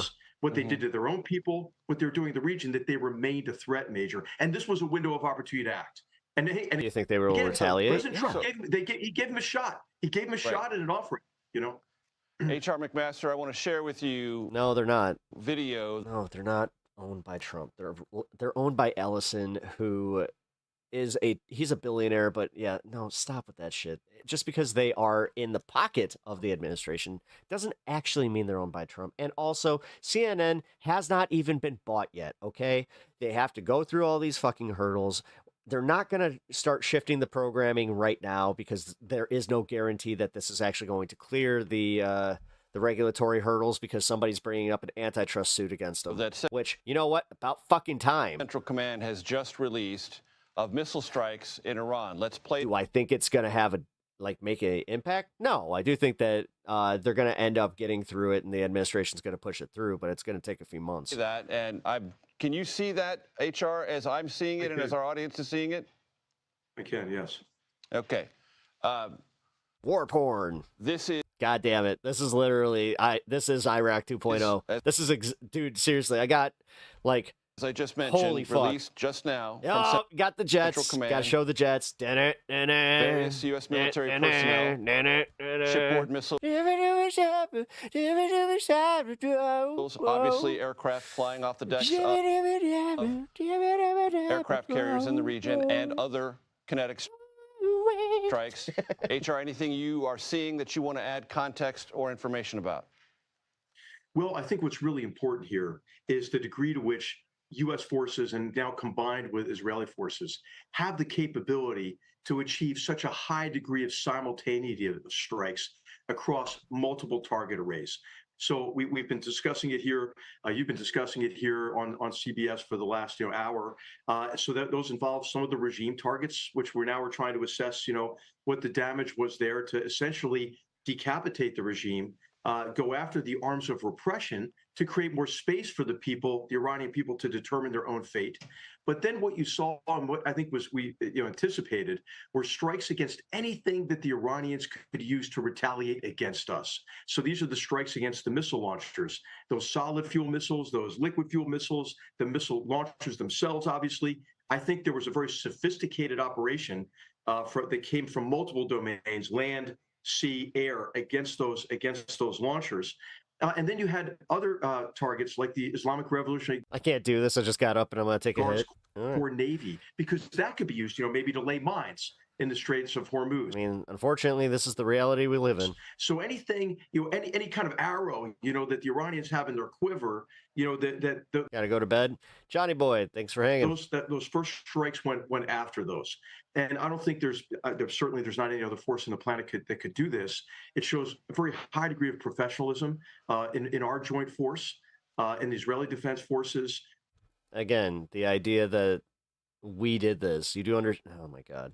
And it also shows the decades of work that have gone on to create an integrated air defense system, unclassified, within the Gulf, because you saw Iran immediately retaliate against seven countries in the region, of which Israel was only one.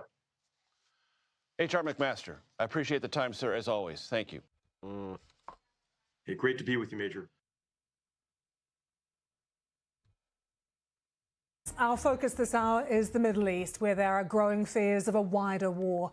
Iran has retaliated after Israel and the US launched a barrage of airstrikes across Iran. We saw several sites hit in what Donald Trump has described on social media. Where's my dog? I don't know. Media as major combat operations. The Iranians have hit back with force right across the region. Plumes of smoke seen in an area of Bahrain near the headquarters of the US Navy's 5th Fleet. An airbase in Doha also hit, where there was a significant US military presence. And this is a missile captured on camera over Dubai in the UAE. Thousands of people, residents and tourists, have been caught up in the strikes. Let's begin our coverage with our international editor, Jeremy Bowen, on the day's developments. Dog is behind me. Israel and the US went back to war with Iran just after breakfast time in Tehran, hitting the capital and sites across the country. It's hard to get information about what's happening there. Video of an attack on a school in southern Iran is circulating. Iranian state TV was reporting 85 killed. This is a dangerous moment with unpredictable consequences. Again, I appreciate the BBC's coverage on this, because notice how every time that we were getting American coverage, it was kind of doing this weird thing where it was just like, yeah, you know, we did what we went to do, and it's not really a big deal. Nothing bad. Nothing else bad could totally come from this. These lefties are freaking out over war. World's most turbulent region. At least that's what I took from it. Israel said the whole operation is a preemptive attack without producing evidence of an imminent threat. Sirens sounded immediately in Israel. War is political. Successful ones require a precise definition of victory. Donald Trump's was wide-ranging, possibly unachievable, definitely a gamble. The United States military is... That's how the rest of the world... ...undertaking a massive... I love when we have other countries covering our news, because it really is just like, yeah, they think we're so stupid. ...an ongoing operation to prevent this very wicked, radical dictatorship from threatening America and our core national security interests. We are going to destroy their missiles and raise their missile industry to the ground. It will be totally, again, obliterated. Iran tried to deliver on its threat of a devastating response aimed at the extensive network of U.S. bases in the Gulf. This was Qatar, as well as Israel. Go! Get in. Hey, Mitchell. In Dubai, tourists looking for winter sun had a nasty reminder of the region's realities. Close by in Bahrain, this appears to be a strike aimed at the big U.S. naval base. Iran says it will use more powerful missiles than the ones it fired in last summer's war. An interceptor rocket went up. Iran will hope that as the day... now they're saying there might be conflicting reports about Ayatollah. The U.S. and Israel will start running I don't know, man. Of defensive missiles. Whatever, we'll find out in a little bit. I'm getting Israel, a little, like, whiplash here. Video of its command center and said it had been planning the attacks with the Americans for several months. Challenging days await us. Every military action involves risk, but the risk of doing nothing is greater.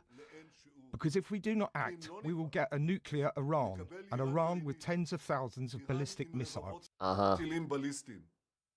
In Tehran, a compound used by Iran's supreme leader, Ayatollah Ali Khamenei, was just going to have to let all the dust settle. The Iranians said he wasn't there when it was destroyed. Are you trying to say that Israel lied? Inconceivable. Regime supporters rallied around the flag. It would take more than killing the supreme leader to destroy the regime. It has a complex political system underpinned by ideology, corruption, and the ruthless use of force against dissent. Again, just remember that, like those protesters you saw, it's kind of like how you see this in America, where you guys see us protest, which I always love how MAGA will see leftist protests and they're like, get a job, blah, blah, blah. But then they'll see Iranians protest and just be like, guys, Iranians are protesting. We got to go help them. In January, big protests against the regime and the economic crisis were crushed with live bullets that killed thousands of people. Donald Trump promised to protect them and seems to believe that the regime will fall if they try again after America and Israel's onslaught. When we are finished, take over your government. It will be yours to take. This will be probably your only chance. This is where he is so far off. For a generation. He is so fucking far off base, but okay, man. For many years, you have asked for America's help, but you never got it. No president was willing to do what I am willing to do tonight. Now you have a president who is giving you what you want. So let's see how you respond. At dusk, the Fairmont Hotel on Dubai's Palm was hit. It isn't clear if it was a target or if it was missile debris from an interception. The fire took hold. Iran's leaders will now be calculating how to ride out the war, how to survive, and how to manage its consequences. Jeremy Bowen, BBC News. Straight to Jerusalem now. Let's join our Middle East correspondent Hugo Pacheco, who is there. Hugo, the air raid sirens have been sounding all day. What's the situation across Israel this evening?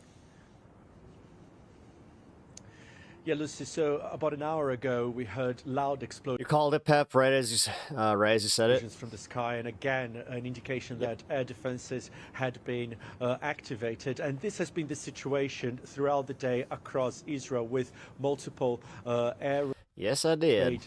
Sirens and then loud explosions with air defenses intercepting those missiles that have been fired by Iran in response to these attacks by the US and Israel. Now, emergency services said they had received calls from my wife. Thank you. 3 locations that had been hit. I think the indication here is that those locations were hit by debris that fell from the sky from those interceptions. 1 person has been injured. But again, this is another indication of how sophisticated the air defense systems in Israel are.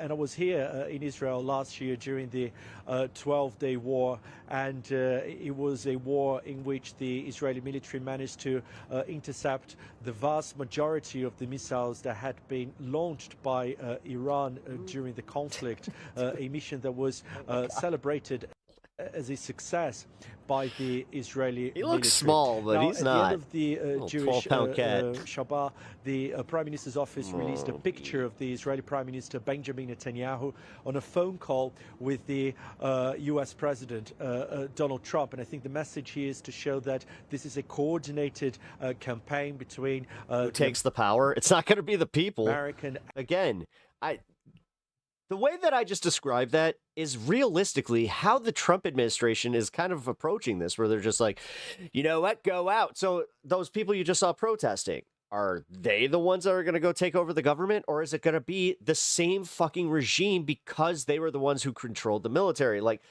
most of the people that know shit about this, like, you know, military commanders and people that have been doing this for a long time, have said that it's going to be a military coup and that not a lot is going to change. And the Israeli military. And and according to all sources, the Ayatollah appointed a successor. And earlier today, there was a... Oh my God, Stan just farted like something fierce, dude. This little fucker. Statement by the Prime Minister trying to oh my God, Stan, justify military action against Iran. Again, he talked about something that he's been talking about for a very long time, for decades, and that is what he sees as the existential threat posed by Iran's nuclear program. And I thought it was interesting that the Prime Minister, just like President Donald Trump, talked about creating a situation that would allow the Iranian population to essentially change the leadership in the country. So again, the suggestion here being that one of the goals here of the I'm sure campaign. I mean, they kind of knew that this was happening, and the guy was old as shit. Could be to create a situation. No, again, Americans have really weird brains when they hear about this Iranian thing, because they don't know dick about Iran as a country at all. They don't know about these conflicts. They just hear Trump speak, and then they're just like, oh, I'm an expert now, just like my president. In Iran that could lead to a change in the leadership of the country. And Hugo, what about the attacks on Iran? The army Stan just broke the Geneva Conventions. In Israel saying that the air raids on Iran are the largest ever that they've conducted in their history, in Air Force history. What do we know about the scale and the scope of those attacks on Iran? Yeah, Lucy, so we had a statement Wait, I watched both you and Mermaid. Who the fuck is Mermaid? And neither of you are willing to have an actual debate. When you get legitimate debate in your chat, you block the chatter. You must be a bot. You must be a bot, because you're on the wrong channel to be making that accusation. The Israeli military. I don't ban people for not like being a lefty or any of that bullshit. I only ban people for using slurs in chat, for Fed posting, and just in general. Like if you're spamming, then yeah, I'm gonna ban you. But that's realistically it. I don't ban people for dissension. Have you read my fucking chat? Saying that 200 fighter jets had targeted more than 500 targets. Mermaid across, is Ari. Iran, I've never heard of her. including missile launchers and also facilities linked to. Oh, yeah, you're full of shit. The Iranian military, but we've also seen that a number of buildings related to the Iranian leadership were hit. Just anything that's essentially calling for any call to violence or anything like that. Hours of this military campaign, again, that's an instant ban. A campaign between the Israeli and the American military, which I think is again another indication that perhaps one of the goals here is to create a situation for smooth bandito, the regime change, as President Trump put it. What's up, man? As he described the leadership in Iran, and I think the timing of it obviously shows that the Israelis and the Americans, despite MAGA chuds, get ready to get deployed. I won't thank you for your service, but hopefully your family members and deity will. Those oh, Jesus Christ. Negotiations that were happening for Bloodstone had it. to try to curb Iran's nuclear program and avert a war with Iran. They saw here an opportunity to strike oh, shit, I missed my the 420. country.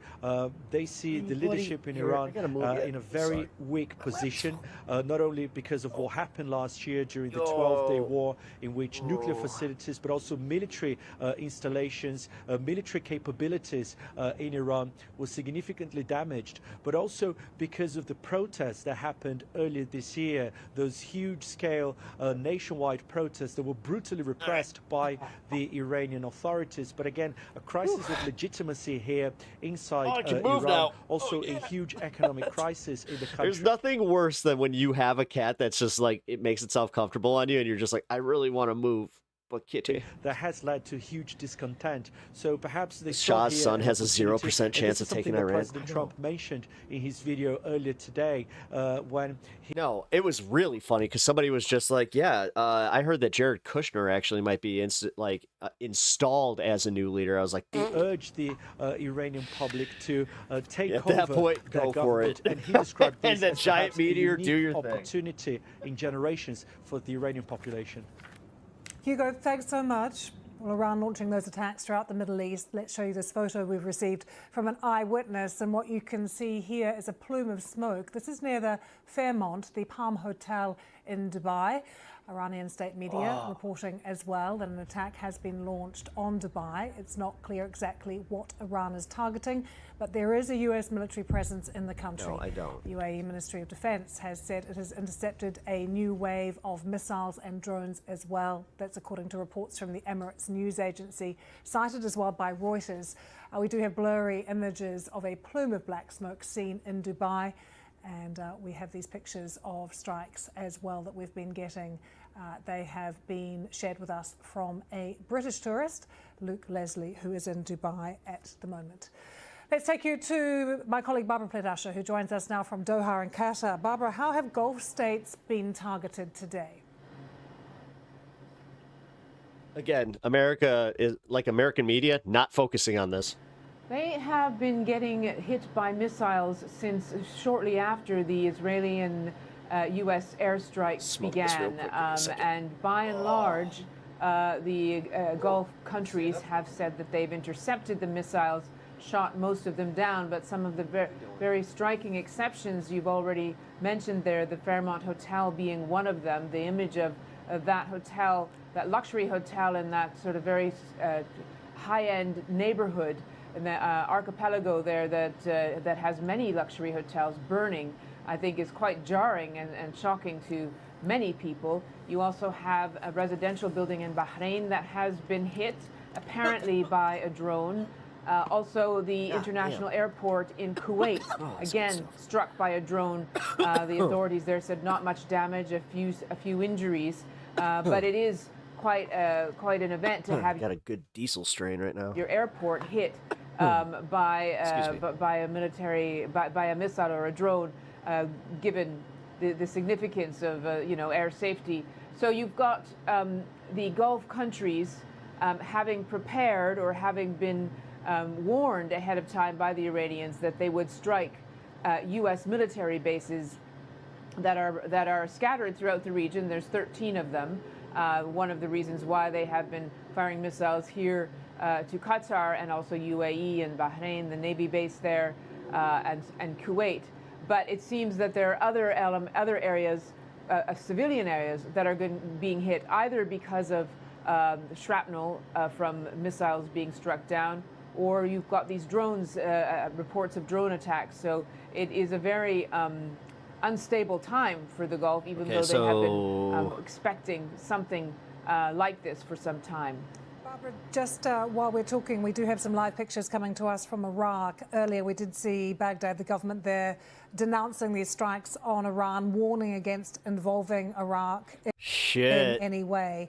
And now, dude, the entire region is on red alert now. What we can see here, it's hard to tell how big these protests are. Oh my God, man! What we had 4 years, three and a half. No, we had 4 years. Yeah, because this last year. No, so four clean years. We've got people in Iraq and Baghdad. I mean, again, we still have a base there, but we're not in a hot conflict in Iraq right now. Denouncing the strikes and protesting in solidarity with Iran.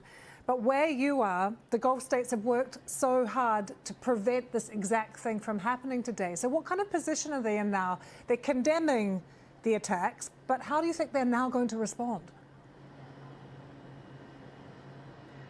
Well, it's not clear, really. You're right. They have, the Qataris, the UAE have condemned the attacks very strongly. They have said that this violates international law and national sovereignty, that they reserve the right to respond. But their main concern here, which has been expressed in different ways in the weeks and months actually leading up to this point, is that they're worried about instability in the region, that the war in Iran will come cross the borders in various ways, that the Iranians might end up directly. So what exactly did we obliterate last year? Nothing. Targeting the oil and gas infrastructure that's so crucial for the economy of this area, that if, as President Trump has said, there should be an uprising, or the people of Iran should take it into their own hands to take over the government. What does that actually mean? Thank you. Holy shit, dude. Various scenarios there.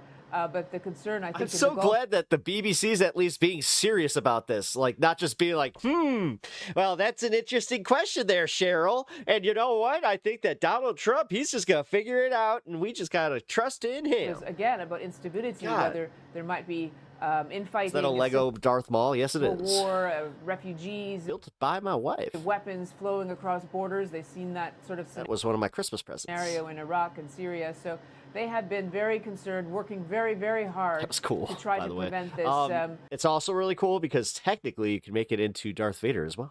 Trying to mediate between the Iranians and the Americans at a very top level, leadership and government ministers making these phone calls, making these trips. Eric Turner, yeah, they made that. They literally made that point in this piece. The United States was decided not. Where they were, or it was the last one, but yeah, they had made the same equivalency where it was just like, okay, so you think that the Iranians are going to support the U.S., which they do, like there was some support happening there, but when you, I don't know, accidentally, quote unquote, hit a school, yeah, that might change some fucking sentiment. To take their advice, he took the advice of his Israeli allies. Said my wife like Borat. Yeah, I know. Now, my wife. They will. They've said they have the right. They reserve the right to respond. I think they will calculate that very carefully. They will be wanting to manage the fallout, and I imagine that they will be wanting to try to get back on a diplomatic. Oh, that's Lego. Yeah. As soon as possible, but it's Lego pointillism. The United States and Israel haven't really left them much wiggle room there at all, given that they've announced that the the goal of this is Express hasn't really thought all this through. Thanks so much, Barbara Pledusher there in Doha. We are waiting to hear again from President Trump. He did release That's the a new statement one to on me. I Truth like Social it. this morning, the 8 or 9 minute video that he had. But all eyes now on Mar-a-Lago. He's not in Washington, of course. He's down at his residence in Florida. Him and Kavanaugh, the beer bros. Watching events for us from the US is my colleague Katrina Perry. Let's take you over to the White House. She is there for us. Katrina, we've been keeping an eye on Mar-a-Lago. We'll certainly go there if we hear from Donald. You know what? If CNN does get bought, yeah, Trump, is there an BBC's just my go-to at this point. expectation that he will talk to the media soon? Oh my God. American media's cooked. We don't have an expectation at this point of any formal remarks, Oh, but as we know excuse with me. this president and this White House, that could change at any time. Having said that, he has been speaking to a journalist via phone. In the last hour or so, he was speaking to John Levine from the Washington Free Beacon, who asked him about the ongoing campaign in Iran. We know, of course, President Trump has referred to this as a multi-day campaign. And so the president told John Levine that it's going very well. That's all he would say. He wouldn't answer any more of the journalists' follow-up questions on anything to do with detail or anything like that, just to say going very well. So who knows, perhaps we'll have some more phone calls with President Trump throughout the day. We are learning some more information, though, about just what happened in the early hours of the morning, as it was here in the US when these strikes began. We're told that Vice President J.D. Vance, he was here at the White House in the Situation Room, along with the Energy Secretary Chris Wright and the Treasury Secretary Scott Bessent. They were both here, as was Tulsi Gabbard, the Director of National Intelligence, all here in the Situation Room, connected via secure link to Mar-a-Lago, to the facility that the president has there.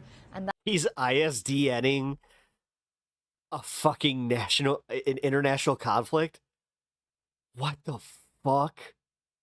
What the fuck? Could you imagine if Biden did that shit? Yeah, Jack, I gotta get my golf game on. that is when all of Yeah, you know what? So we went to war. All right. And then I said, hey, can somebody get this on a mobile? And they said, yeah. So I said, okay. And then when I was on the mobile, of course, the Republicans were all mad about it. I don't know. It's almost as bad as the auto pad. these strikes, and it began, and let me tell you something. He gave the green light for that. We know that the Secretary of State, Marco Rubio, has been in touch with some of the leadership on Capitol Hill. He's been briefing what's known as the Group of Eight. The Group of eight individuals who are Not the best Biden impression, gotta say. The Trump impression, 10 out of 10. Biden impression, I'll give it maybe a 2. very senior on Capitol Hill. The Republican Speaking of 2, I took a number 2. I just dropped it right in my and pants. Democratic leaders Trump and Dumpy. in the Senate, in the House, Come here, Pammy. I got something for you. and the Republican chairperson and the Democratic deputy chairperson, essentially, of the Intelligence Committee. They were receiving briefings actually all week, it turns out, as to what was Fine. going on, and they were My notified watch is just in like, advance stand up. that these strikes All right. were going to take place. Now, the Democrats are, more broadly speaking, very angry that they don't have more information on this. They feel that the president acted beyond his powers in not going to Congress There. before You this happy? and seeking a war declaration. So they are having an emergency caucus meeting tomorrow. That will be Sunday night. And we're told that members of the What about the Epstein list? Any arrests? No. administration will brief them. There is much political debate about I've been hearing that Trump has been floating about appointing Marco Rubio to the Supreme Court. Yeah, I saw that too. whether the president acted within or outside of the powers afforded to him under the Constitution in launching this preemptive strike, is the word being used by Israel and by the US on Iran. The president himself did use the word war during those remarks in that 8-minute video that he posted overnight here in the US, and that's what's really causing a lot of the problems with this. The thing is, if he does do that, that tells me that he's not confident in his ability to lock down the election. Whether he acted within. Because here's how we'll measure this. If he does that, right before the election, that means that, yeah, it's Jover, man. You want to talk about lame duck shit? When Yeah, he's using then that it's- word war, Too big to rig shit. By law in this country, he needs a declaration of war from Congress. Now, as it turns out, there was a bill to be voted on this week, War Powers Resolution Act, to exactly do this. No, he's not even he was a shitty lawyer for a hot minute. To stop the president from taking unilateral action in Iran without permission, essentially, from Congress. Now, but remember, that would also have to go through Congress and the Senate. No, both. House will sit on Capitol Hill on Tuesday and Wednesday. As of now, that bill is still slated to be voted on. Whether it will pass or fail, we don't know at this point in time. We're hearing from Democrats and Republicans, many of them in support broadly of launching an attack on Iran, as they were last June with Operation Midnight Hammer. They do see Iran as a threat to this country, particularly in terms of its nuclear capabilities. But an issue many of the politicians have is how the president went about this, what his legal standing in international law was for taking this action. And as we know, he's referred to it as a multi-day operation, so very much still underway. And Katrina, with Americans waking up to this news this morning, how convinced do you think they'll be? I went to bed with this news. By President Trump's argument for this war, why he says he is conducting this action?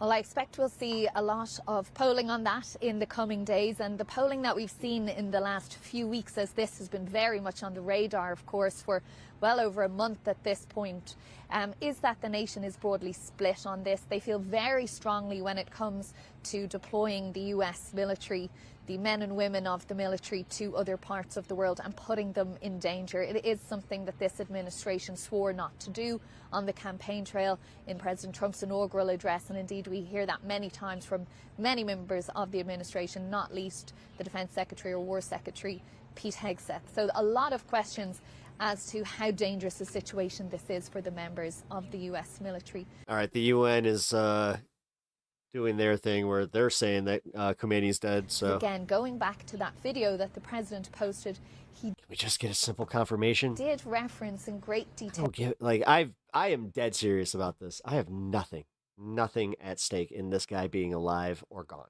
I will say that much. Threat to American lives, to the. But this idea that this is somehow like a big W for Trump and that this is going to be over by the end of the day, I hope you understand how wrong you are. Members of the military who are carrying out this strike. This is and he said, so fucked up. That lives could be lost. Sometimes this happens in war. Yeah. He said. He is making sure that we are ready for that. So that is what's giving a lot of pause for thought to the American people. And also how strongly he made out that case that he's acting in the interests of American national security. We were expecting to hear a lot from him about that in the State of the Union address that he delivered before the joint Welcome to stream. Congress. By the way, guys, if this is your first time here, hit the like button and sub to the channel if you're enjoying the content. Really helps me out. Had a massive live television audience in this country. I usually do more conversation, but this has been an intense day. To make the case to the nation. He didn't do that. He just very briefly mentioned Iran and moved on. He's proving that people he appoints don't need to be qualified. Is when he's chosen to do that. Look at Pam Bondi. The Dow is at 50,000. And he's gone back over 47. And I don't see you giving him credit for that. Years of interactions between Iran and the US trying to make that case. Now, how strongly he made it, the jury is still out on that one.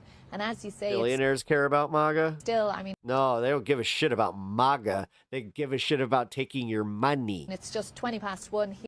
That... Here on the East I could Coast, see is even confusing. Earlier, across the various time zones in the US. As want to be Destiny? People are waking up to... Wants to be Destiny? This news. Destiny doesn't even want to be Destiny. On Saturday morning. And news that it isn't just a set of limited strikes, as we saw in June with Operation Midnight Hammer, but that it's a multi-day operation with risk to the American military.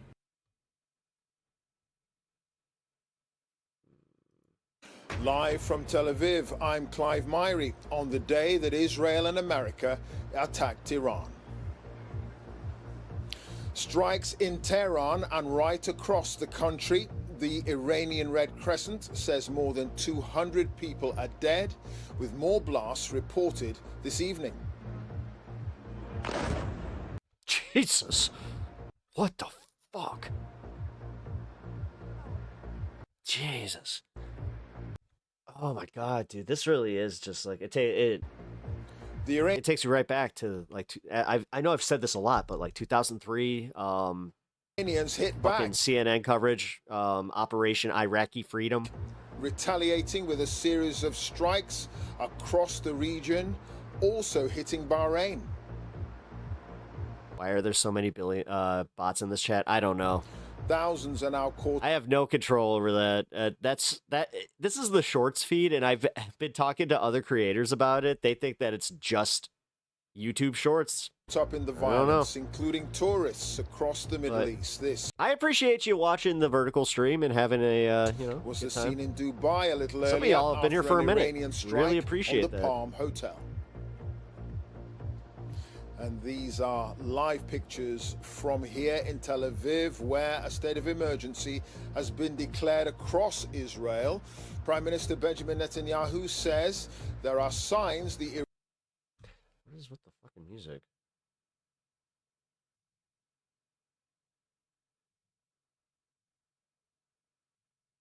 who joins us now in Jerusalem. I have a feeling I'm going to have to get rid of that because I just actually...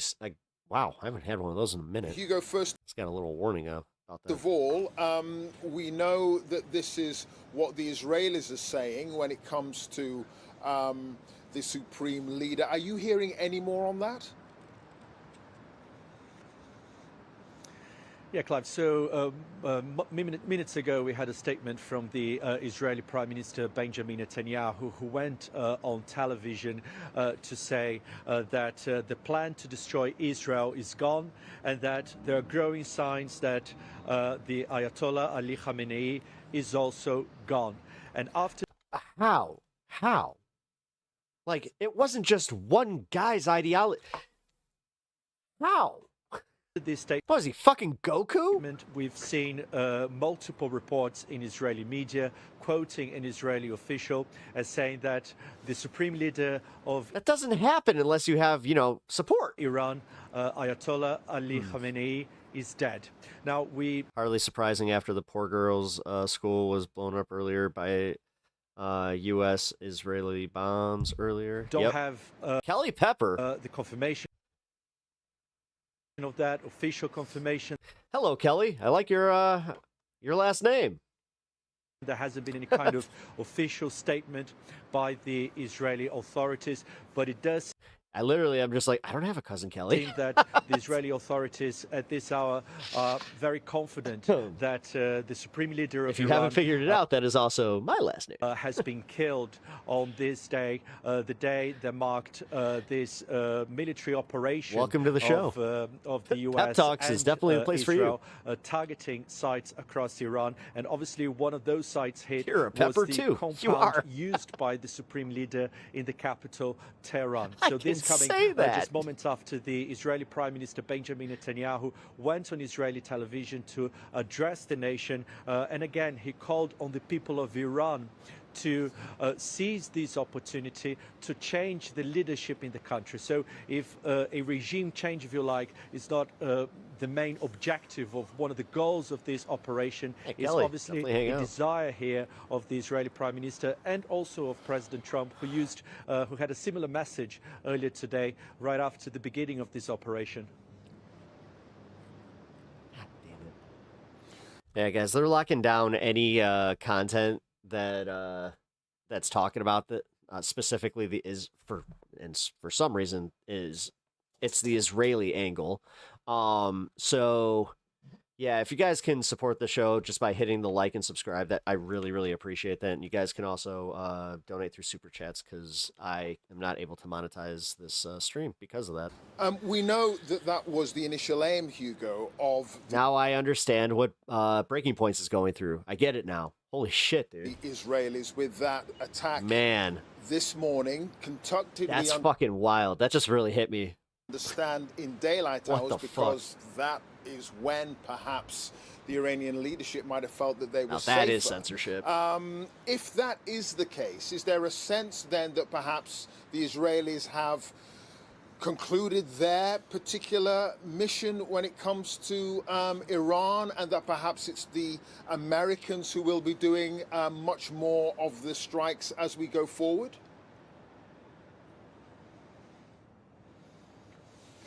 Yeah, we simply don't know. I think, if this information is confirmed, Clive, it shows the level of intelligence that the Israelis and possibly the Americans have about the leadership in Iran. We know that the Prime Minister had been defending the idea of military. No, I've covered this.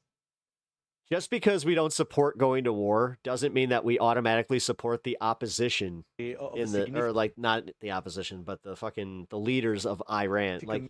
Stop. Military operation against Iran today. No, it's up to the people of Iran at this fucking point. And you know what? I said this earlier and I'm going to say it again. I genuinely don't give a shit.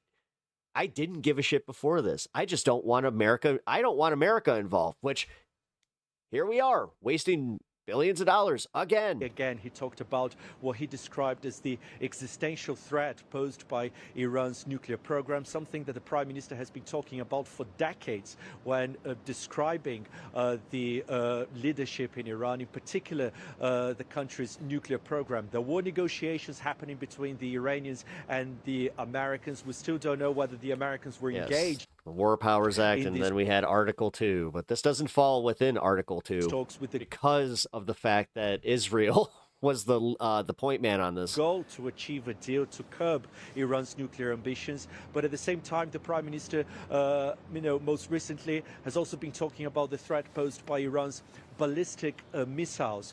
Now, I think the big question here is about what happens next if this information is confirmed. There have been reports suggesting there was a plan in place by the Iranian authorities. Obviously, over the last few weeks, we've heard threats from President Trump to attack Iran, leaks suggesting that he was contemplating a plan to strike the supreme leader himself, and also this huge military buildup in the Middle East, the largest American military buildup in the region since the US-led invasion of 2003. But if this information is confirmed, who is going to replace him and what kind of leadership is going to emerge in Iran? Obviously, a lot of people have been saying that it is not guaranteed that if there is a change in leadership in the country, yeah, what the hell is going on in chat? There will be all of a sudden the opposition in place or chill the fuck out. Democracy emerging in the country. So it will be interesting to see what is going to happen next, not only in Iran, but also it's what I get for trying to fucking pay attention. In terms of this military operation by the Israelis and the Americans. Nothing will change. Hey, Dan, how's it going, man? Yeah, very important development this evening. If those suggestions from the Israelis are true that the supreme leader is in fact dead. Hugo Bashega, live in Jerusalem. Thanks, Hugo. Okay. Here. We got an update. Let's bring that on. Here, actually, I'll play that for a second. Let's get a word now from our chief international correspondent, Lise Doucette, who joins us. Lise, you will have heard the suggestion from the Israelis. That one sec, actually. I got an update from this protest. Let's see. Including reportedly more than 100 students already within Iran. You hear now the chants are getting underway here. This is in Chicago, yeah. Oh, fuck, yeah. And around here to give you a... Oh, yeah, it's Federal Plaza. And where some of these demonstrations are beginning, the pounding of drums, chanting through bullhorns. I want to take this moment while we wait for the protests here to really get underway in earnest. Yeah, I mean, this is just starting. Holy crap. Okay. We're gonna keep an eye on this as it grows because I have a feeling it's gonna turn into a march. There are corporate outlets with many times our resources. Yeah, no, I'm definitely gonna be covering this. That should be on the ground in the way that we are. Constantly on the ground, hearing from people, lifting up the voices of everyday Americans as they come to make their voices heard against their government. Whether that I'm not sure if you're getting this because of like the Trump administration is inflicting on American That's one thing that we know how to do, man. states through our protests. Yeah, its they bring out the drummers. Enforcement agenda, or through its brutal illegal wars that it is carrying out overseas. No justice, no peace. We are here to document these stories and cover things in ways that corporate media does not. U.S. out of the Middle East. No justice, no peace. And if you think that is important work, please go to statuscoup.com/join. For as low as $5 a month, you go to Okay, keep us so here on the ground. like I said, I'm going to keep this on in the background here. We're going to be coming back to this occasionally, but I do want to finish this report real quick. Supreme Leader is dead. If that is the case, what does that mean in terms of Also, this let's war? check this feed. Yeah. It's an extraordinary moment for the Islamic Republic of Iran if it is confirmed. Even him coming under attack in the first hours of this major military operation, joint operation by Israel and America was significant, the strikes against his residence.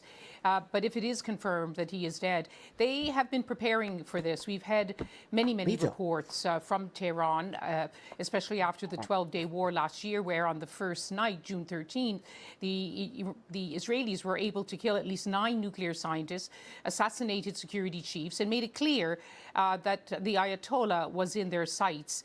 And therefore, that Iran has been preparing for alternative security chiefs, but also for the succession. There have been reports that a very short list was drawn up that in the event that Ayatollah Khamenei was killed, that someone else would take his place. Now, in Iran, there was a succession plan. There is an institutional framework for that. That's why Trump was doing that thing where he's just like, you got to rise up and you got to do it now. You guys don't have all day. Let's fucking go. The Assembly of Experts, formed of senior clerics, many of them in their 80s, like Ayatollah Khamenei. Again, he was in his 80s, man. Their sole job is to choose the next supreme leader. And there's been speculation. That's the age of it starts happening. For many years about who could take his place, including his son Mujtaba, the grandson of Iran's You make it to your 80s. You've had a good long life, man. My mom, she only made it to 72. My grandma and my grandpa both died at 69. Nice. Leader Ayatollah Khomeini, who's seemed to have taken a much more prominent role of late. But Iran was prepared for this. And once they come out and confirm that he is dead, they will want to send a message to the world that everything is still in place, that there will be a smooth succession. So the death of the Supreme Leader, if it's confirmed, Lise, that because the Iranians have been planning for this for many, many years, you're talking about continuity. She is aggressively British. You're talking about a continuation of the same attitude towards dresses like Dolores Umbridge. West and the Americans that we've seen in recent years. Does targeting on the part of Israel, the Supreme Leader, actually not change anything? Clive, good way to put that. Like this, in a year like this, at a time like this, to use the word continuity suggests a normal time of. This is not. Like I said, this isn't going away in a fucking day. Normal. No, guys. It's so fucking wild that Donald Trump is out partying right now at Mar-a-Lago, like fucking on the golf course. He's got like a fucking dinner tonight, and he doesn't understand what he just did. I genuinely don't think he gets it. Anyway, I was really struck. And there's a part of me that thinks he doesn't care. On our last visit to Iran, Iran feels like a different country now. The ruling order is different. It's significantly weakened. The people are different after last month's protests were put down with lethal force, killing many thousands. We felt the anger and the pain. It was really raw. This is an extraordinary time. Yeah, that's usually where the UN would, convene and then decide what to do about, somebody doing that with the protests, but we didn't even fucking try with that one. I mean, it's very difficult. He just went right to disingenuously using it for another reason where he's like, we got to go liberate him. To say how. It's like, but you just shot 2 protesters and didn't do anything about it. You know what? How it will unfold. It is, after all, only day one. Look at the keys. Look at the keys. Of course, it will be a huge jolt to the Islamic Maga's Republic, just like, no matter how hard they try. And they will try hard to show that they have a system in place, because there is a system in place. He and definitely of course, doesn't care. No. In Islamic tradition, he will have to be buried soon after, and you can expect that there will be an outpouring of emotion, because he does have those, his followers, those in the Islamic Revolutionary Guard Corps, whose sole mandate since the Iranian Revolution of 1979 has been to protect the Islamic Republic. Those hardliners could become harder still, but it does open up a whole new game. People talk about the Venezuela example. Could there be, to use the word that Delcy Rodriguez, could someone else emerge who may want to take a different tack?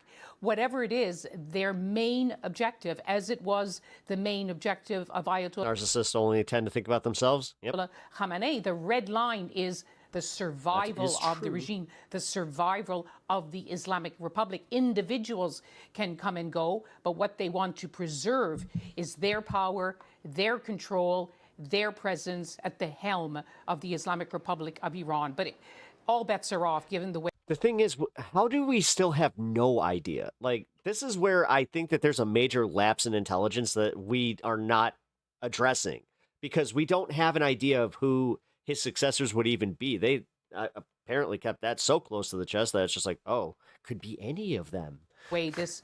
Do you think it was any of the 7? This military operation has unfolded even in these early hours. Sure thing, Lise. An extraordinary development at this hour, on a day of extraordinary developments. Lise Doucet, our chief international correspondent. It's always good to talk to you, Lise. Thank you for that. Well, it's weird because, you know, those protesters were interfering with police in Iran, and you seem to not have a problem with that. The attack today, come on now, follows don't try to pretend. Weeks of tension right across this region, with U.S. forces massing around Iran. Now, the country itself has launched a wave of retaliatory strikes right across the Middle East in response. Here's Jeremy Bowen, our international editor. Weird. Be loud. It is the biggest array of American. What? Why be so loud? American power in the Middle East since the invasion of Iraq in 2003. The Americans believe that this time, raw power can impose regime change on an enemy without creating a disaster. The removal of Iraq's Saddam Hussein in 2003 led to a catastrophe. Long years of war that incubated jihadist extremist movements that still exist.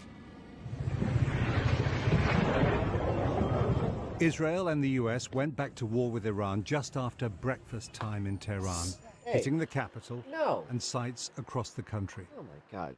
It's hard to get information about what's happening there.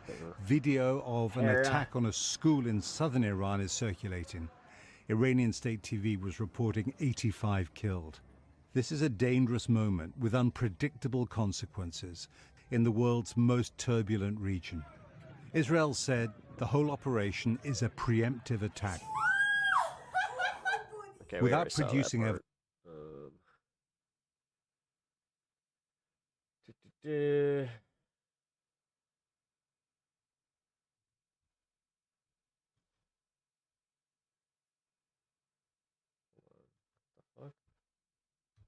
Okay, here we go. Administration's creeping authoritarianism, and while we wait on that, I am going to go back into this crowd and try and interview some of the people who are attending these demonstrations.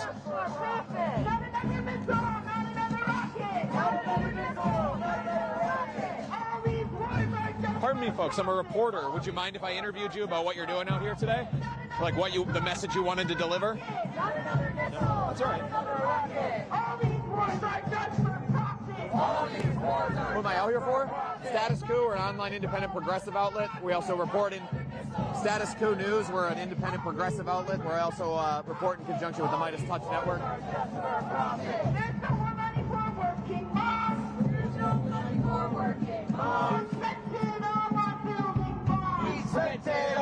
Pardon me, ma'am. I'm a reporter. Would you mind if I interviewed you about why you wanted to be out here? And the Status Quo News, online independent progressive outlet, and in partnership with the Midas Touch Network. Yeah, sure.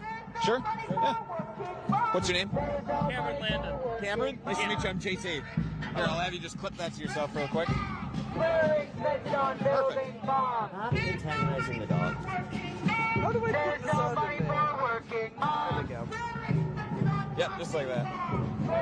Oh, nice. They actually got like a microphone for these people. Yep, Hell yeah. that's great. Oh, perfect. All right, Cameron, if I could have you start, just spell your name however you'd like to be identified. My name is Cameron Landon. That's CameronLandin. Cameron, what made you want to be out here as part of these demonstrations against the war in Iran today? Well, I stand against United States imperialism. I think what the United States is doing in Iran is very similar to what we did in Iraq over 20 years ago. We've already seen us partnering with Israel, a genocidal state, in killing entire schoolhouses of children. This is not going to lead to the desired effects. I do not see. I kind of wish they would like go away from the people with the megaphones. In any way supporting If the they were, Iranian people. you know. I believe that we're doing it for resources, for oil, and I fully believe that the United States Congress should invoke the War Powers Resolution to stop this. Okay, I can't pay attention to this. It's a little too much. Here, live look at Tel Aviv skyline. Nothing happening there. No sirens. Okay, good. Whoa, what happened here? I didn't realize that. Long as necessary, it requires patience. I thank my friend President Trump for his historic leadership. He is a leader who stands by his word. Netanyahu says, I spoke with Trump again this morning, and I welcome the close cooperation between. The US and Israel attack Iran, and Tehran retaliates, firing missiles at Israeli targets and US assets in the region.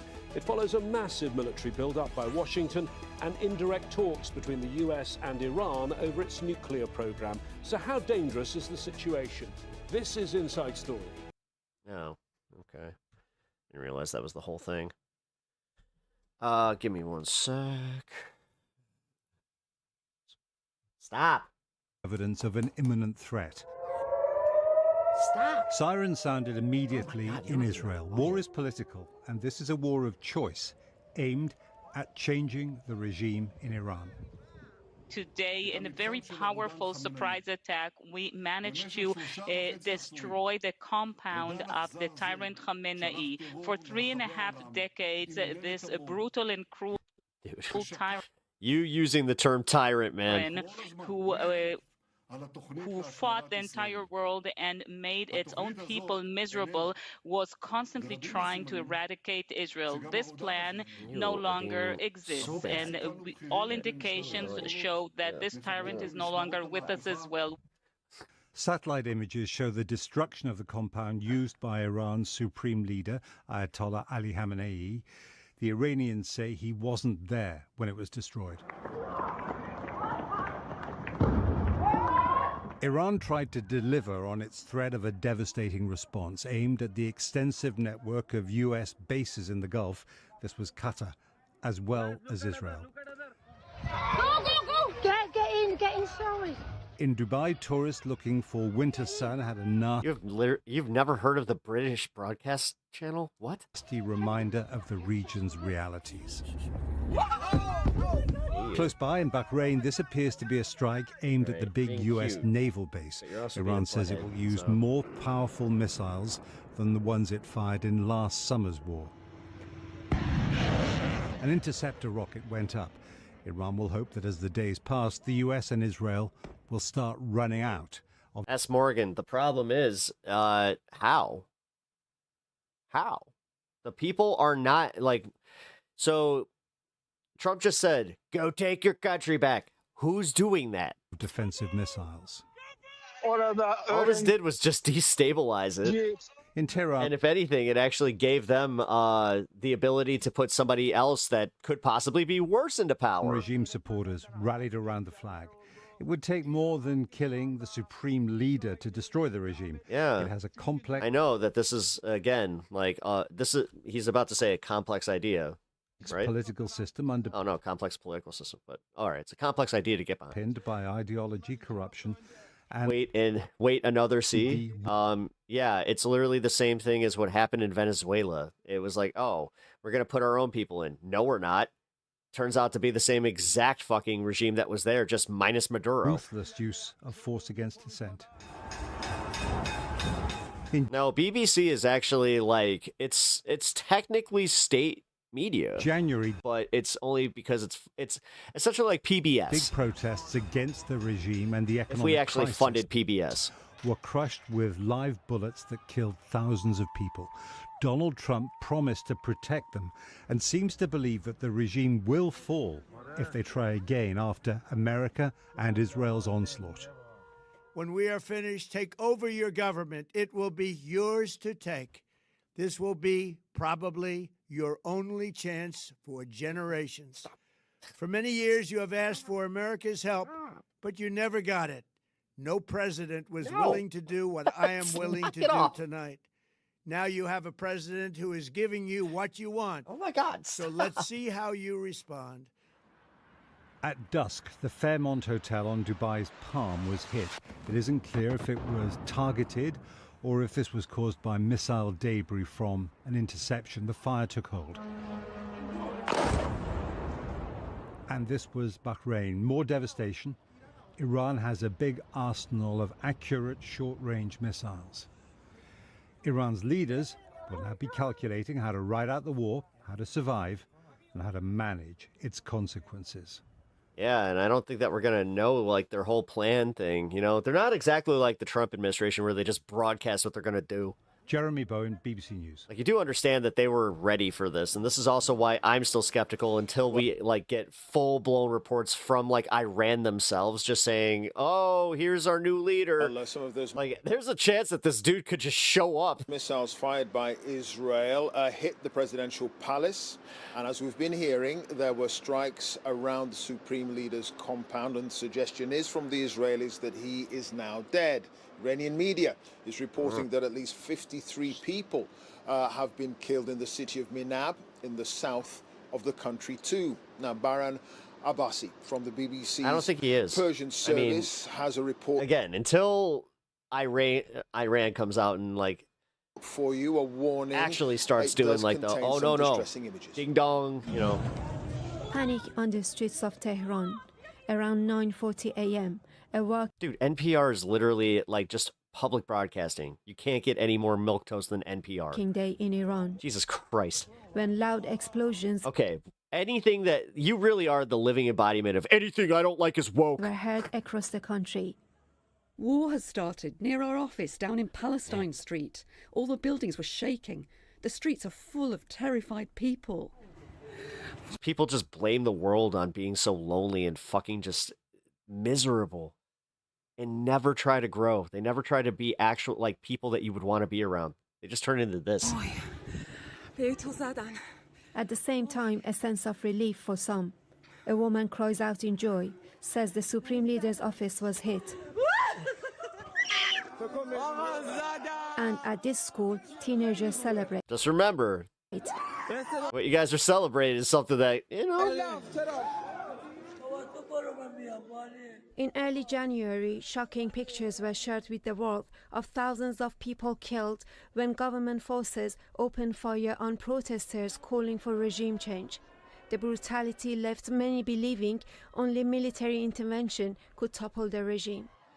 But public sentiment could shift sharply if civilians... No, this is just them trying to figure out a way to not believe their lying eyes. Because if all news is fake, then it's up to them to decipher. Killed in the attacks. Many Iranians reacted with... Instead of actually, you know, studying broadcast journalism, instead of looking up what media laws, you know, have to abide by in Britain or in... the U.S. here, nah. Anger. Fake news. After state... Only my president tells me the truth. Media reported that an Israeli strike on a girls' school killed dozens. The study of how the PSYOP worked on MAGA is going to be fucking studied for years. Victims of this war are girls in Minab, hit by a missile attack. All right, Is this the war you cheer for? A mixture of emotions. For some, a fear that more violence is yet to come. For others, a sense that the regime's hold could finally be challenged. In a country scarred by months of protest and deadly crackdowns, uncertainty reigns. As the smoke clears, Iranians are left to face the consequences and to hope for a future beyond fear. Baran Abbasi, BBC News. Baran joins us now. I just want to pick up on the suggestion from the Israelis, Baran, about the possibility that the supreme leader has been killed, has died in one of those airstrikes. What do you think the initial response will be of the people of Iran? We have had a response from the office of the Supreme Leader saying that this is the psychological warfare and that this is being done by the enemy to discourage the people of Iran and disappoint them.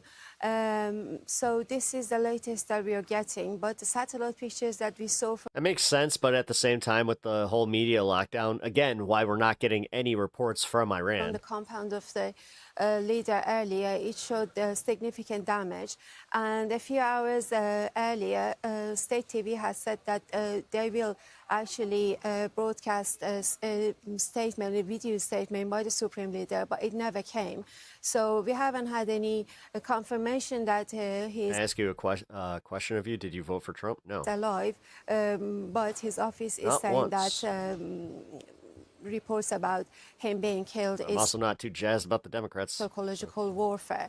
But on the part of the Iranian people, many would welcome this news if it's confirmed.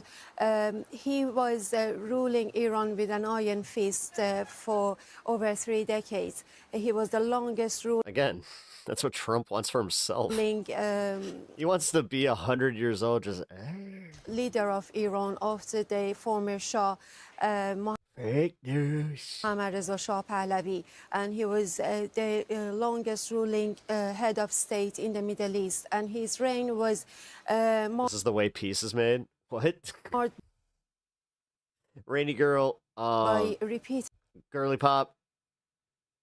crackdowns on peaceful protesters. He had the final say in all state matters, and Paul Smith, you're welcome. was responsible ultimately for the killing of thousands By the way, of guys, if you're innocent just joining us, hit that like button and sub to the channel. Really helps me out. people, and putting in prison a lot of people. And you know what? It makes you awesome. Who just were calling for an ordinary life, and he your was awesome surrounded by hardliners and was against any kind of reform inside of Iran, and he was also very anti-West, and during his reign Iran was isolated and was suffering under sanctions.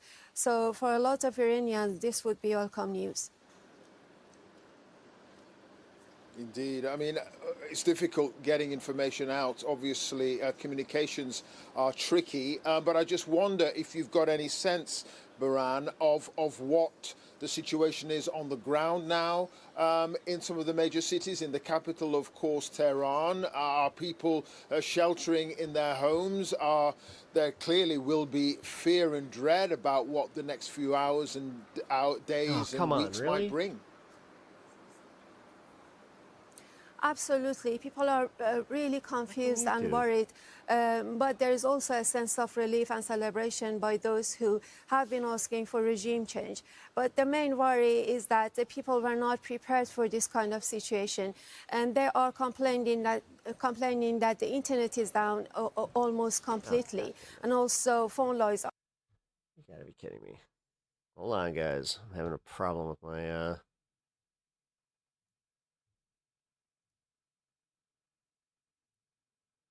What the hell? Streamlabs.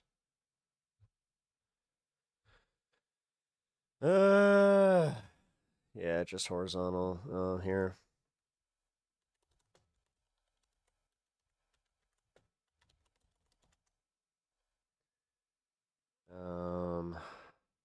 Let's see. Can I fix this? No, it did. It crashed. Let's see. Come on, come on, come on. What the hell, dude? What's sarcastic mean? I don't know. All right. Come on. All right.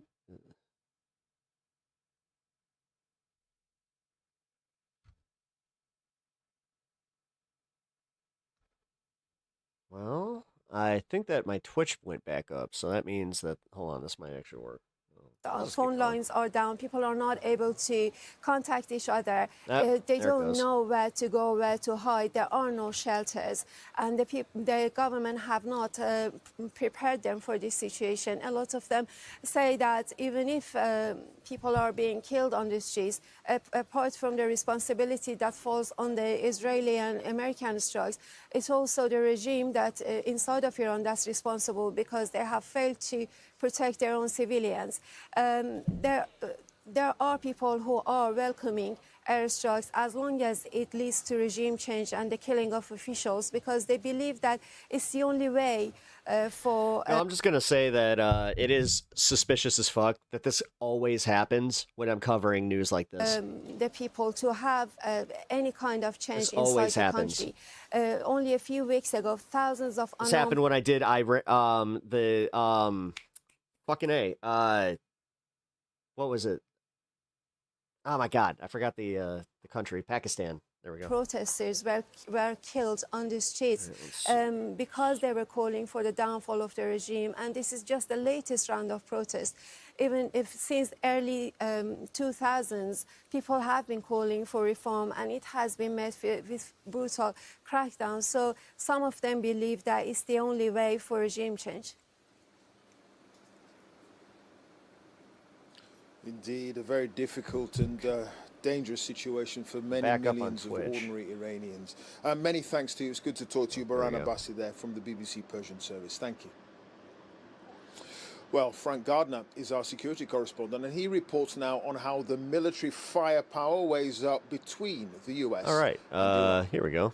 You guys can follow my Twitch if you guys want the horizontal stream.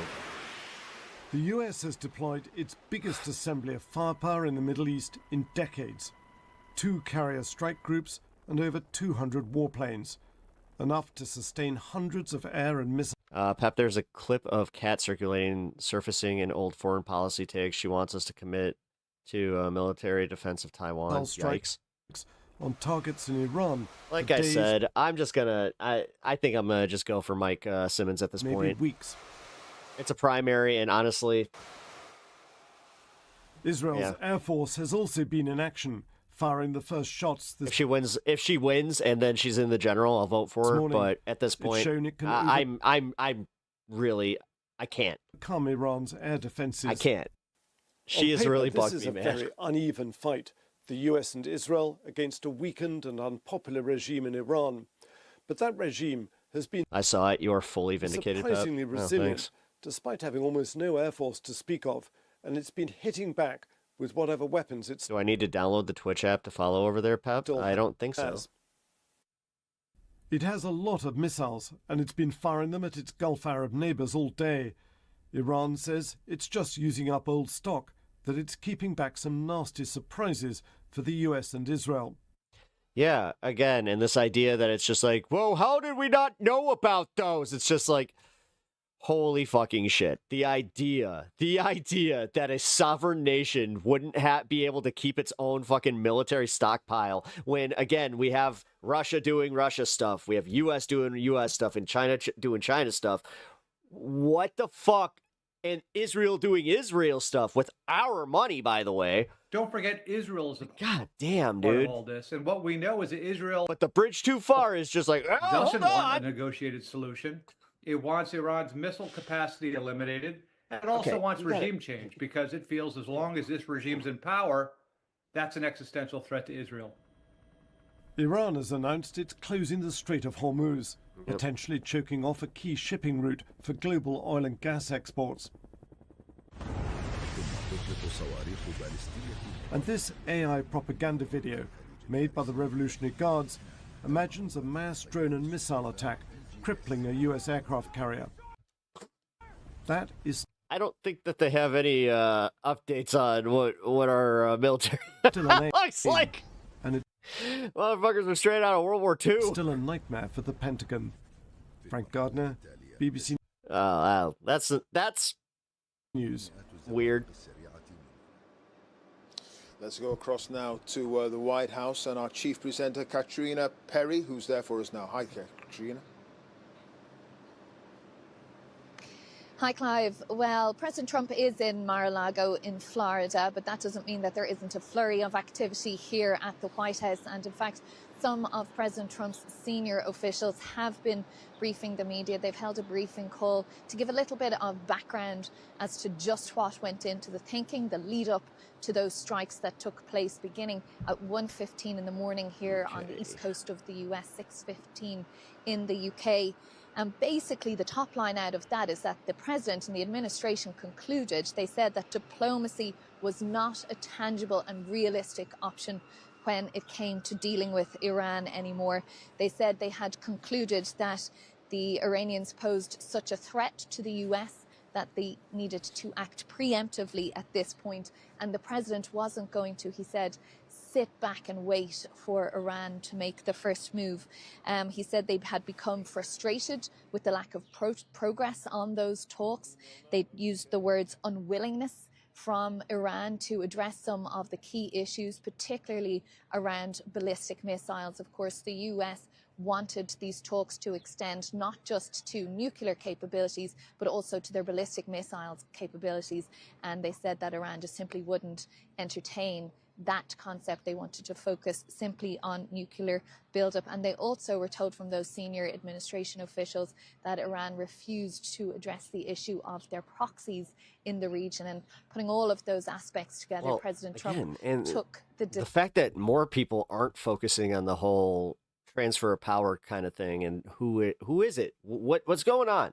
We have no answers about this except for, hey, you know what? We'll see what happens. We just know the one guy's gone. decision last night that he was going to take this action. Now, he, as I say, is in Mar-a-Lago, so he was in the secure sort of off-site situation room that they have in Mar-a-Lago. And here at the White House last night, the Vice President, J.D. Vance, was here, the Energy Secretary, Chris Wright, and the Treasury Secretary, Scott Bessent, were here, as was Tulsi Gabbard, the Director of National Intelligence. And they all linked up by a secure line from here to Mar-a-Lago in Florida to make that decision to start those strikes in conjunction with Israel, as well, as you've been hearing a little bit earlier. But let's talk a little bit more now about just what we are hearing from the administration as to what's happened and what is still happening. Of course, the president talking about this being a multi-day operation. I'm joined here at the White House by our North America editor, Sarah Smith. Sarah, we're just learning a little bit more about the thinking and how we went from a position yesterday of talks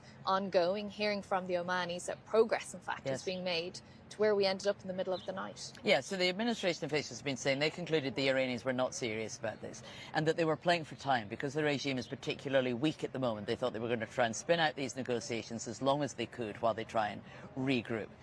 It is clear they didn't think there was an imminent danger of Iran acquiring a nuclear weapon, not least, of course, because of the US attacks on their nuclear program last year. They are still a long way from doing that, but what we're being told is that the US had assessed that there was also a significant threat from Iran's conventional weapons, from the ballistic missiles it has, that they were refusing to talk about in those negotiations, and that's why they felt compelled to take action. But we've not yet, I don't think, heard a really compelling case as to what the imminent danger to the US was that President Trump can use to justify to his voters the scale of this attack that he's launched on Iran.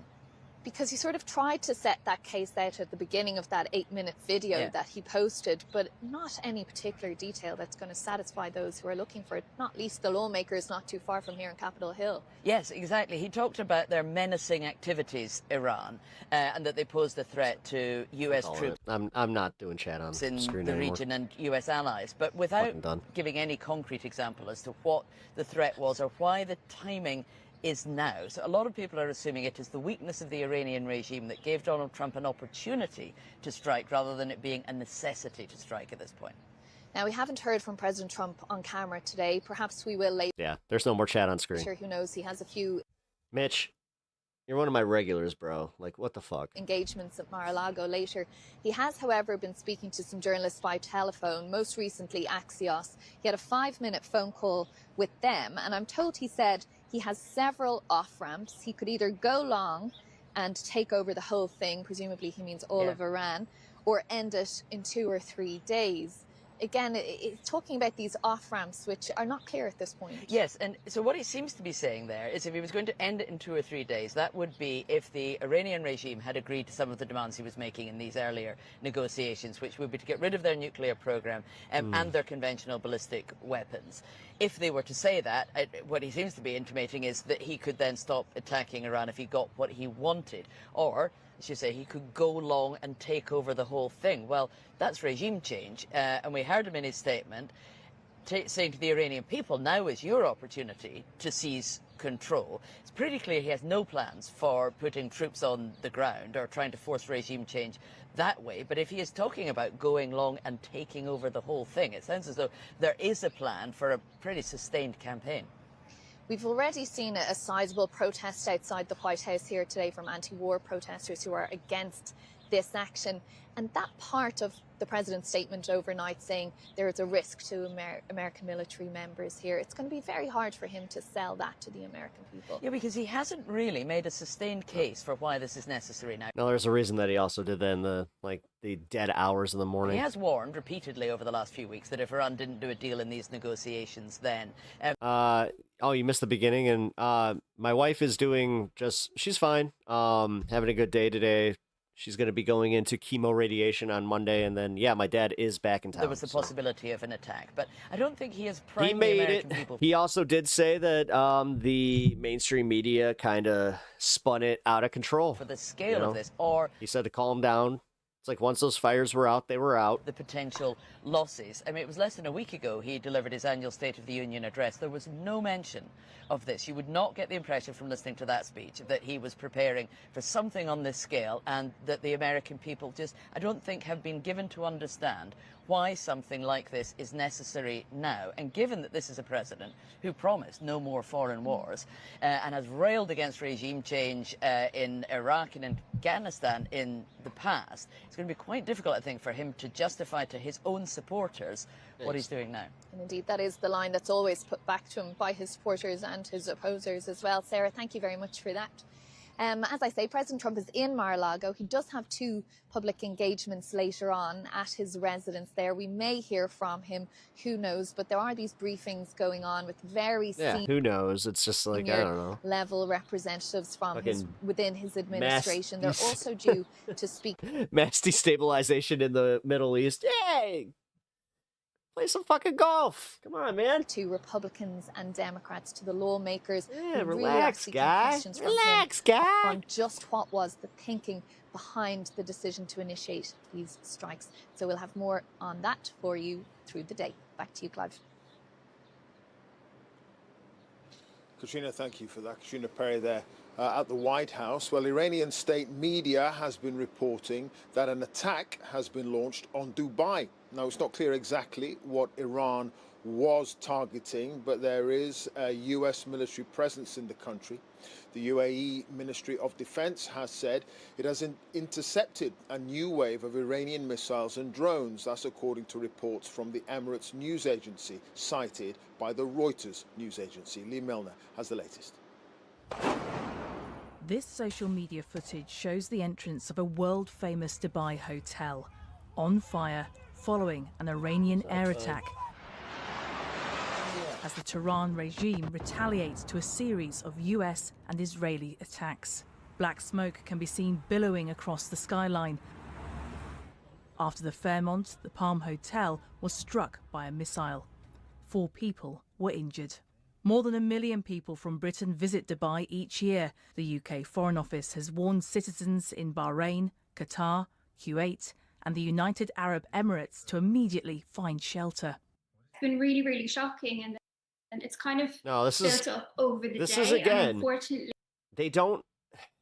This is why America, the American military specifically, is just like, oh yeah, mission. Like they are rah-rahing, mission accomplished.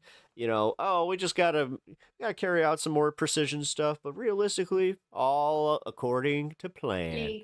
debris has I don't think it landed is, on though. the pan, which is about a mile away from where I live. And I actually could see from my balcony the black plume. So we're being led to believe Iran is hitting hotels while we are hitting military targets. The framing is bad. Yeah. Smoke rise as the object hit the ground. I mean, again, not really focusing on the fact that we hit a school first. It burst into flames, as we later saw, and then I saw that black plume rise. Hundreds of thousands of airline passengers have had their travel plans thrown into disarray after MSM loves this shit. Oh, yeah. several major carriers, including British CNN was just like, oh, please do it. Airways, Virgin.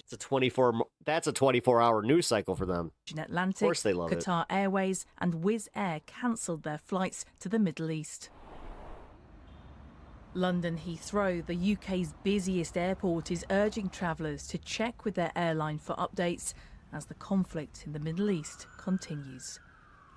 All right, let's go to the protest real quick. Let's see this.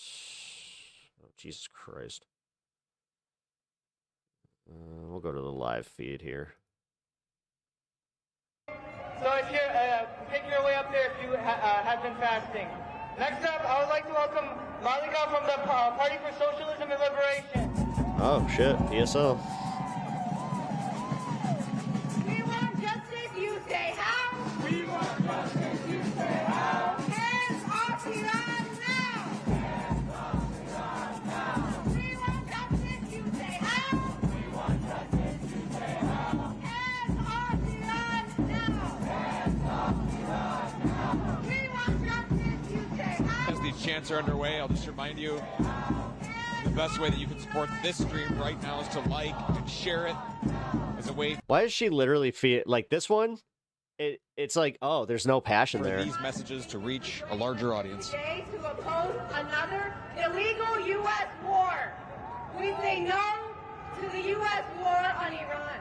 My name is Malika. I'm an organizer with the Party for Socialism and Liberation. Last night, Israel and the United States launched another round of attacks on Iran. And the human cost of these attacks is immense, with reports saying over 85 Iranian children. All right, usually I wouldn't care about this, but This is only the beginning of what could be another. I will say this. Only lead to more death and destruction. That the supreme leader of Iran, Ayatollah. As Dr. Martin Luther King Jr. said, the year before he was assassinated. Okay, Midas Touch is doing their bullshit. Destroy the hopes and possibilities for a decent America. Again, the U.S. is embarking on another. Yeah, they got some war clickbait, but in Asia. we'll see. The money being spent on these attacks should and can Oh shit. be used to fund armies, not bombs and bullets that are making the war profiteers even richer. For my entire life and your entire life, the billionaires have waged war. All right, we got some more incoming. Okay, you know what? Fuck, I'll go back to agenda free. I'll turn that off.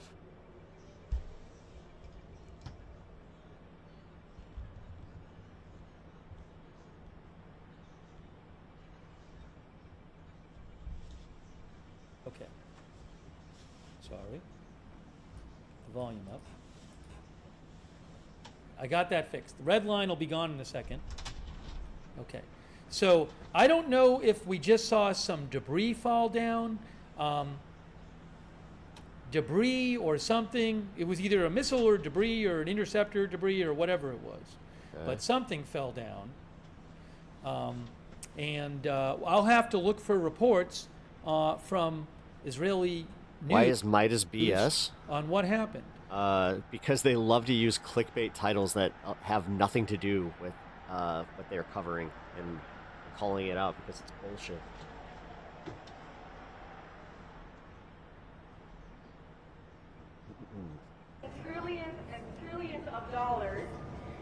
Call out any channel that pulls that shit.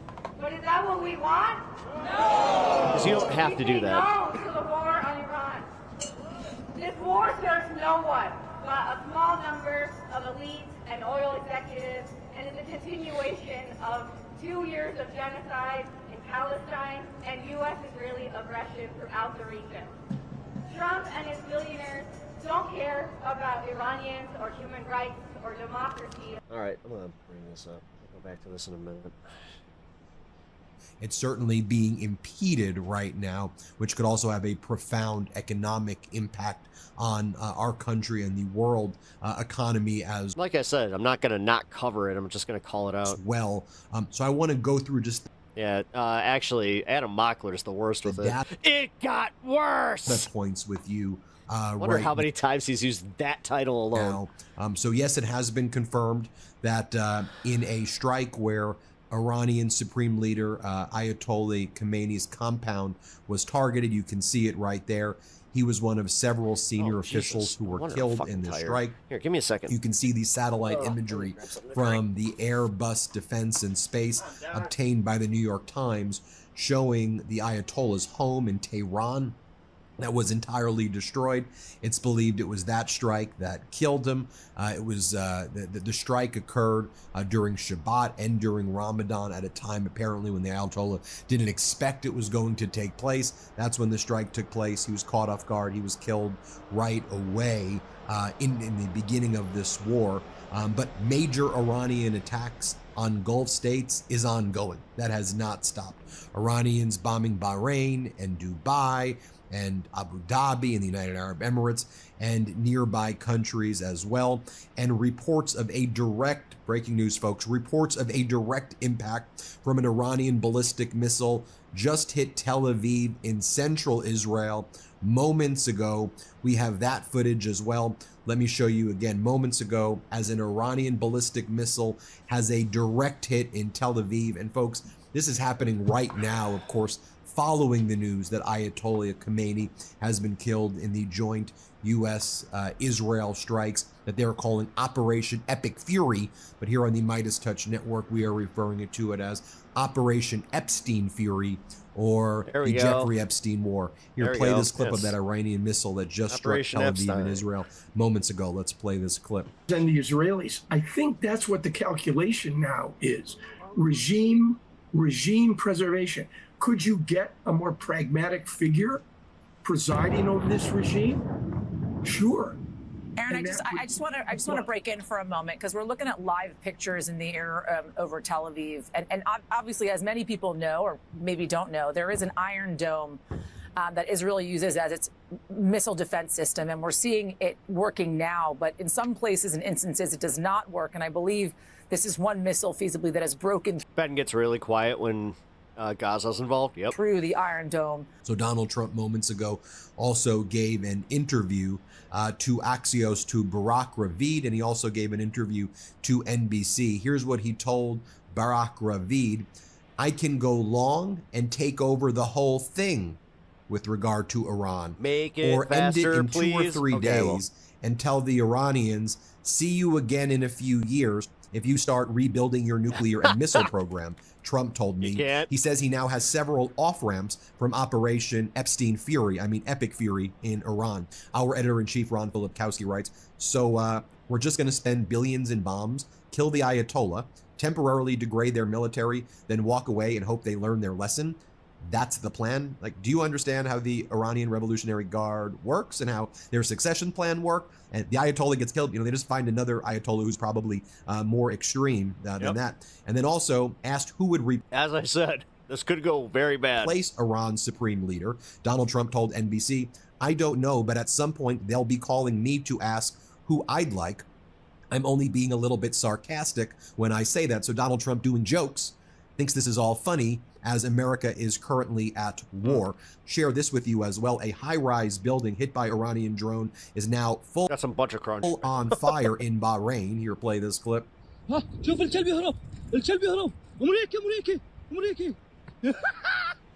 funny, I went to the fridge for this and I was just like, oh yeah, I forgot I bought that.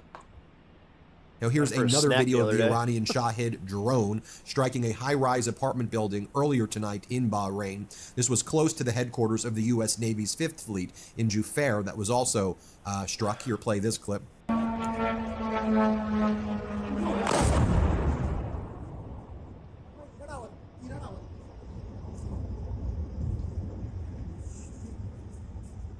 And now it also appears that Iran successfully was able to strike the Dubai International Airport. We have footage after the Dubai International Airport was hit by Iran. Here, take a look at this. Damn,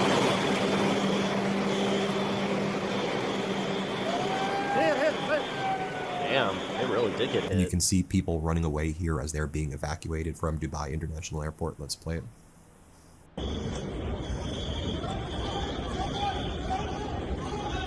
And folks, there are videos of the people in Iran celebrating the Ayatollah being killed. And again, our heart goes out to all of the people in Iran. I mean, the Ayatollah and the regime is repressive, authoritarian, despicable regime. And the people in Iran have been treated brutally by this repressive regime for decades and decades and decades. And they do deserve freedom. At the same time, as an American, the question ultimately is, do we support wars of regime change? Do we want our taxpayer dollars going to things like this, where, for example, as part of regime change, our government in Israel blew up a elementary school, a girls' elementary school in Iran, and killed perhaps 100 little girls today were killed in the area known as Menab. Absolutely devastating strikes right there. And so do we support regime change? And this is an unlawful war. It is an unconstitutional war. Trump did not get constitutional authorization from Congress. And so I think that we can hold complex thoughts and say the people of Iran deserve freedom. The people of Iran deserve our pep talks when am I going on my thoughts and prayers and attention. But also it's an unlawful war. It's a war that Donald Trump should not have done without explaining to us what the hell is happening. And I don't support regime change wars. Period. Full stop. I don't think they really do live stream stuff, and honestly, it's stop. Yeah, End of I'm not really interested. Story. We see what happens. So you got rid of the Ayatollah. There's going to be another one that comes in, and we already see things escalating even since the killing of the Ayatollah. But let's listen to some people clapping because they're hopeful. But Donald Trump's message is he may abandon them in a little bit. That I may just leave, and then imagine how that's going to. Imagine what's going to happen if America just does this and leave. Here, just play the clips of the people clapping. Let's play it. That is, wow.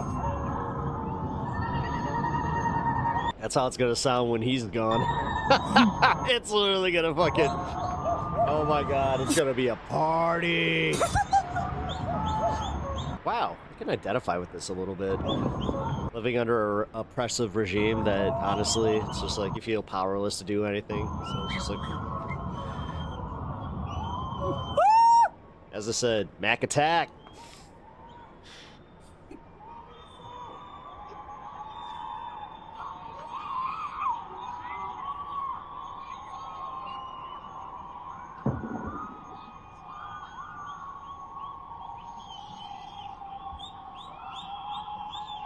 Used for that purpose as it relates to Virginia Giuffre, stating those facts. And Donald Trump is seen there, the place he hung out with Epstein, monitoring today's strike campaign against Iran, dubbed Operation Epstein Fury, Epic Fury, alongside the Secretary of State Rubio, CIA Director John Ratcliffe, Chairman of the Joint Chiefs Dan Rosenstein, and other senior officials at his Mar-a-Lago resort in Palm Beach, Florida. You see over here, J.D. Vance and Tulsi Gabbard, and others right there. It looks like Treasury Secretary Scott Bessent are there. They're watching it over there. Take a look at what DropSite's telling us about the Strait of Hormuz. Tracking data shows dozens of oil and gas tankers are currently halting, idling, or diverting away from the Strait of Hormuz to seek refuge in ports in Qatar and the UAE, Bloomberg reports. Iran has not yet formally confirmed a complete official closure of the Strait of Hormuz, although the IRGC, the Iranian IRGC, has issued warnings to maritime traffic. Some vessels, such as the Desh Abiman, have been observed making U-turns just before reaching the strait's apex. Major shipping firms have officially suspended all transit through the strait until further notice. The Strait of Hormuz is the world's most vital of oil choke points, handling approximately 20 to 30% of global seaborne oil and nearly a quarter of the global liquefied natural gas, LNG. You can see that right there. Some other, as the open source intelligence defender account explains, remember, Khomeini is replaceable, and his death does not mean the death of the Islamic Republic. Now going over here, you can see what took place in Manab. That death count is probably closer to 100 right now, that the joint attack with Israel on Iran struck a girls' elementary school, killing all of these little girls. I mean, you can see right here these tragic images of the backpacks. There were 170 girls inside when the elementary school was hit by the United States military and Israel. And I'm just showing you some of the tragic images that are surfacing as well. Show those images right there, and we can just play you some of the B-roll so you can see what's going on right there in Manab. You know, but for Donald Trump, he's joking about this. He thinks this is funny. He hasn't addressed the nation as of this recording. And Iran seems undeterred, even with the death of Ayatollah Khomeini, from continuing the attacks that we're talking about in the strikes, the retaliatory strikes in response to the preemptive strikes by the United States and Israel against its country. All right. Hit subscribe. We're on our way to 7 million subscribers. So let's try to get there together soon. We need to keep growing this very quickly. So hit subscribe. Thank you so much for watching. There's something that really bugs me about this guy. I don't know, man. I'm sorry. Like, if you guys are fans of Ben Meiselas and like the Midas touch, yeah. His twisted goal of running the world. All right, there we go.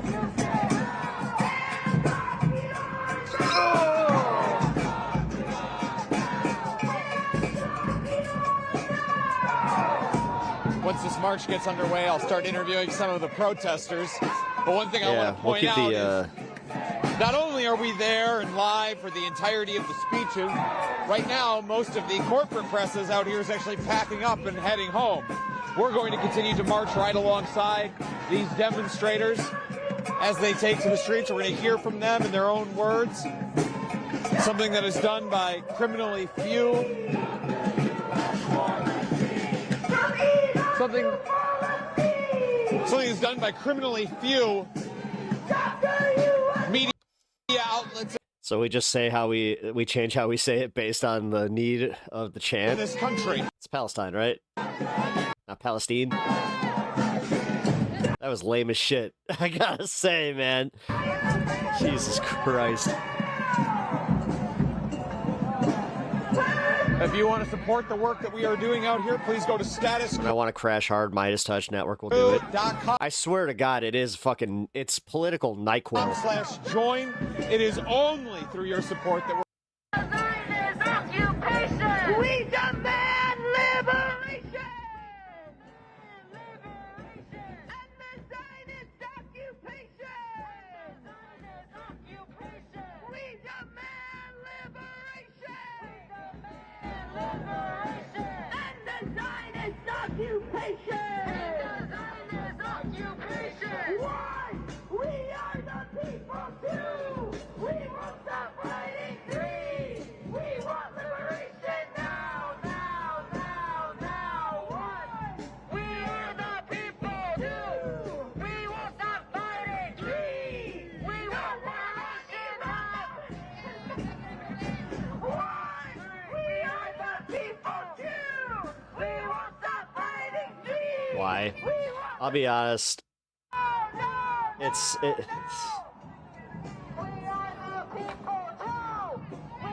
I can't listen to this. It's fucking cringe. God damn it.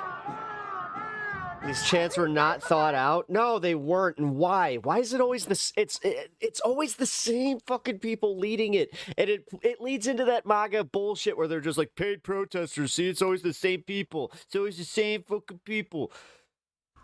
Milner. Totally recognize these people, and they always have the same stupid chants. That's why I made fun of them. The ba, ba, ba, ba, ba, ba, ba. You could always count on them doing that. She started by doing that. And honestly, this is lame as shit. This is lame as shit. This isn't gaining, like, this isn't gonna bring people into it. I'm sorry, man.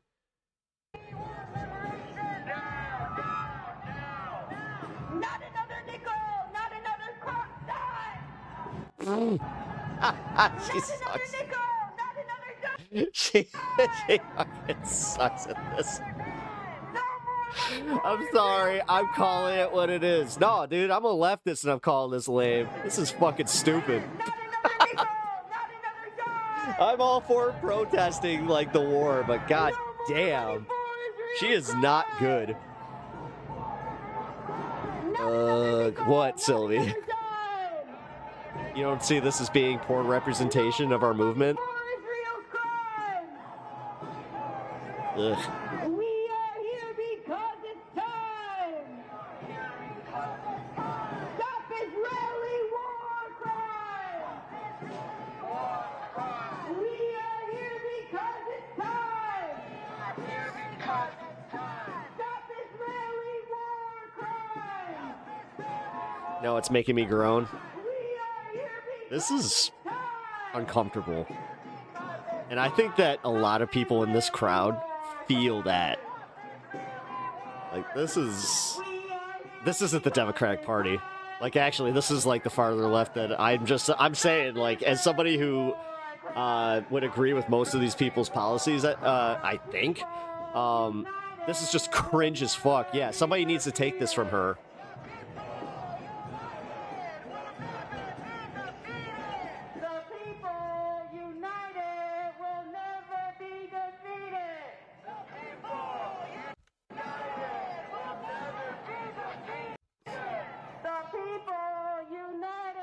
The people united will never be defeated. She doesn't even keep it going. The people united will never be defeated. Fucking God.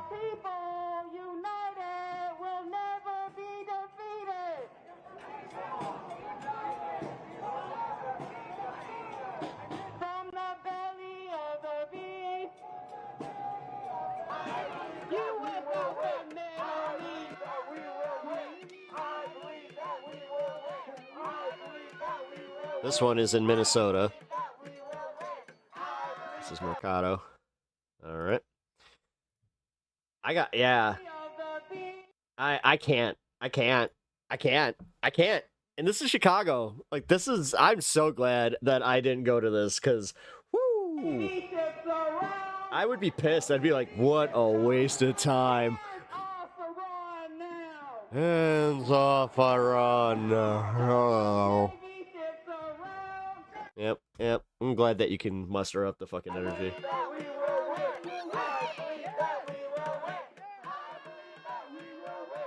I believe in repeating. I believe in repeating.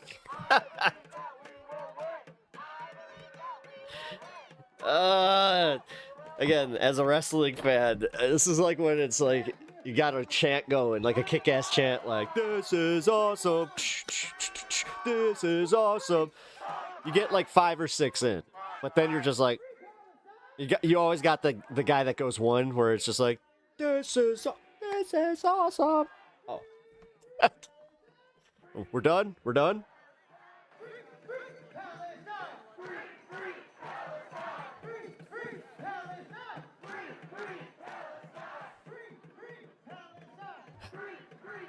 At some point, this is just something to do. I swear to God.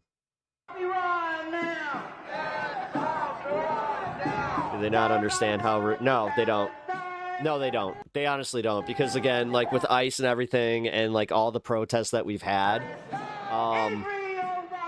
yeah, look at this. There's no energy here. This is sad. They're just...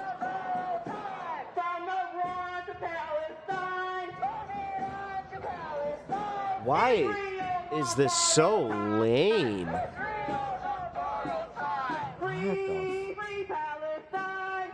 Ugh. God, I can't.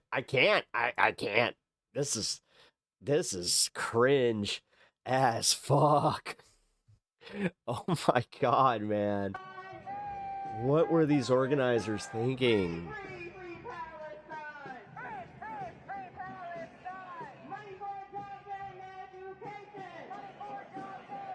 They need a pep talk out there.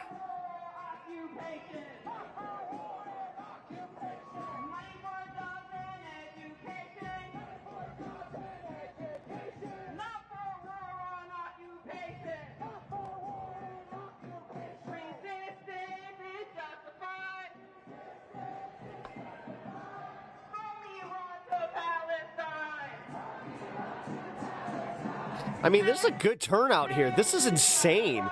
All right, she needs honestly, we need better organizers out here. Listen, Lyrda, if you're in chat, like, come on, man. Myself here into this crowd just to be able to Why? interview a few of the folks.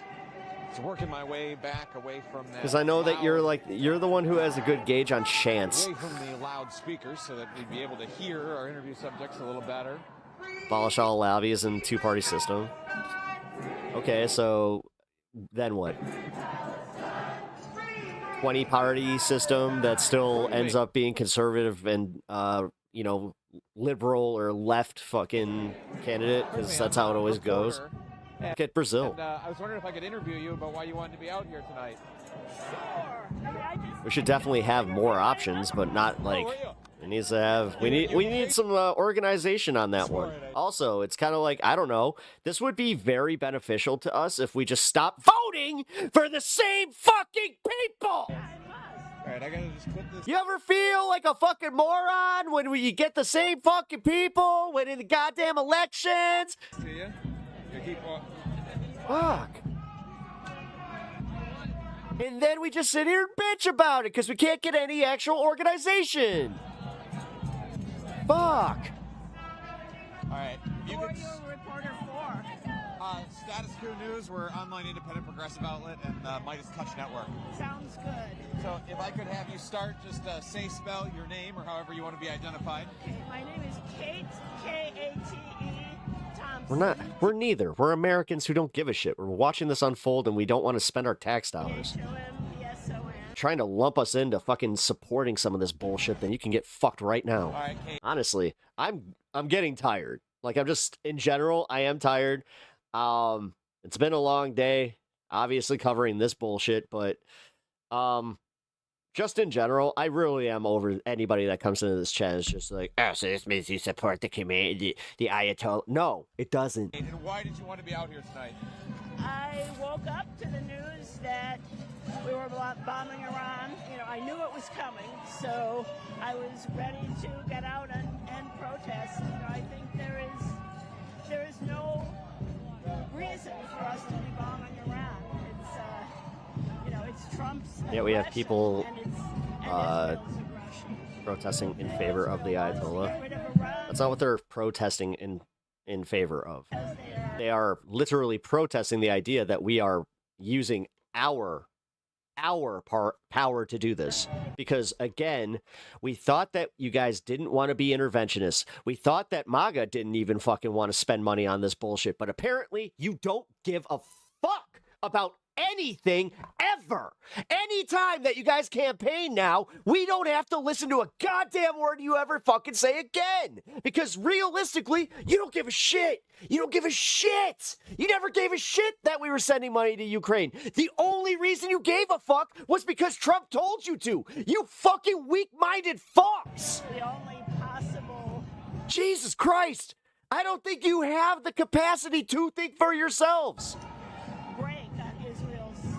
Fucking A, man. Israel's expansion. It's hilarious to me. It really is. What was the message that you wanted to come out here to deliver? To stop bombing Iran and to stop so loud. To stop for Israel. Well, it's better than these sleepy Joe Bidens over here. The people united will never be defeated. Stop occupying Palestine. So these are obviously... No, he loves the poorly educated. No shit. He loves people who can't think for themselves. It's not even just poorly educated. It's literally people that have negative brain capacity. So multifaceted, so long developing, but even this war on Iran, we've seen... Their brains stopped developing when they're like 13 years old. Multi-decade project, and we heard from some of the speakers tonight saying it's a bipartisan. Yeah, you can in fact hate Iran's government and not want to go to war with Iran at the same time. Yeah, it's almost like there's nuance, but they don't know what that means. That's a big word. Do you hold both parties accountable for where we are in the fucking elites? Your big words. I do. Education. I mean, my only hope though is that as I was reading comments today, they are so loud.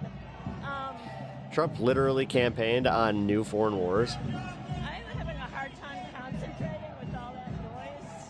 Apologies. I'll give you that question again, which is, do you hold both parties responsible for the I know state exactly where they're at. that America is in right now, and the fact that we are Yeah, going it's where to war Hamilton's in being Iran? shown. I do. I mean, I think the Democrats are somewhat meekly opposing it a little bit, but they should be much Biggest violator of human rights is indeed Israel. Yep. that gives me hope is, I just can't keep this up with all that noise. I understand. Thank you for making a valiant effort at it. I appreciate it. Let me grab that microphone back from you. Yes. Thank you. It is very loud out here. There's quite a few people. There's a few hundred here in the streets. It seems like every other person has a bullhorn.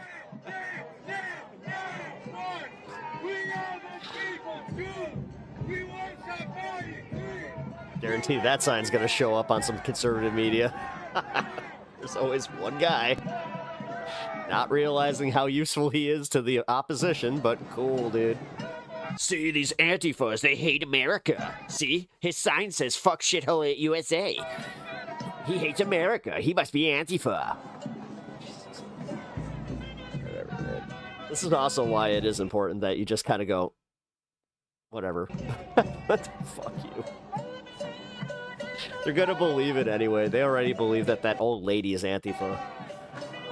While simultaneously going like, Antifa? Antifa? Pardon me, I'm a reporter. Would you mind if I interviewed you about why you're out here tonight? Oh my God! That's all right. How long have I been on? 6.5 hours.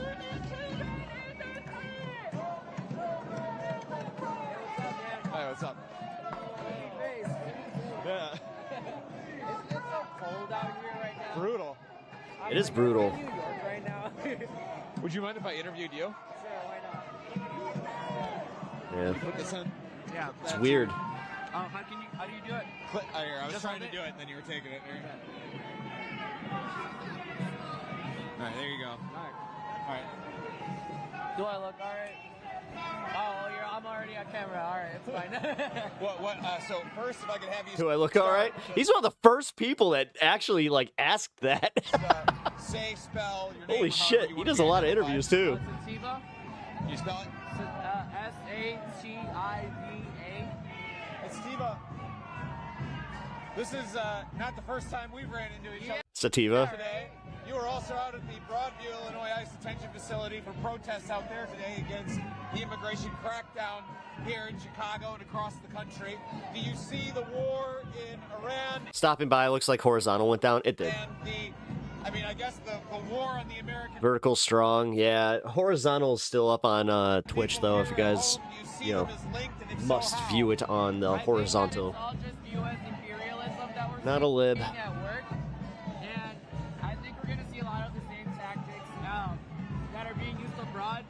Jesus Christ! I just realized that you guys you guys don't have alternative media. You don't watch anybody that covers this shit that thinks like you. Because again, you guys are adverse to being uncomfortable, to like actually knowingly making yourself uncomfortable to just be like, all right, I don't like these people's ideas, but we have to understand where they are coming from and what they are doing. Because if we don't, then we're just going to always be surprised.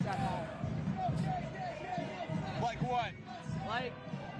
Like how they're like literally ethnic cleansing people, like right now I feel like they're doing the same thing here, but it's a little bit softer, if you know what I was talking about the person that came in here. What happened, lib?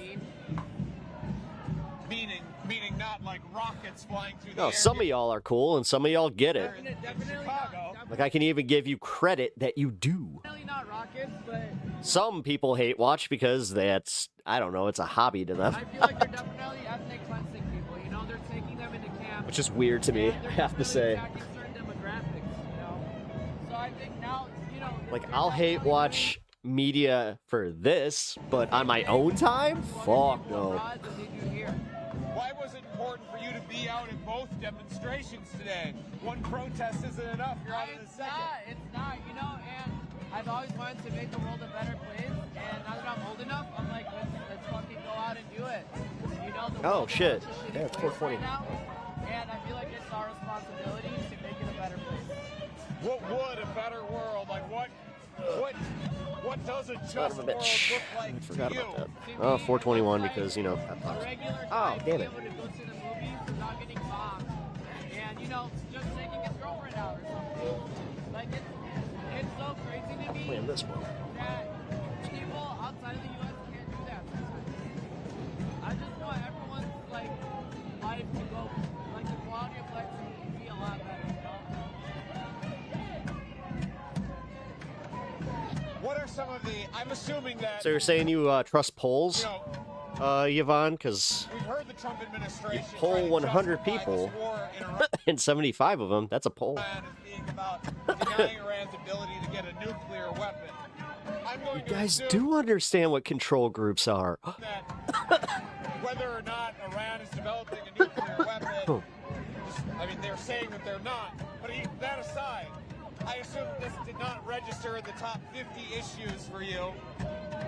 What might be those top 50 issues, or maybe just give me 2 or 3 that you feel like this administration should be addressing to actually improve your life?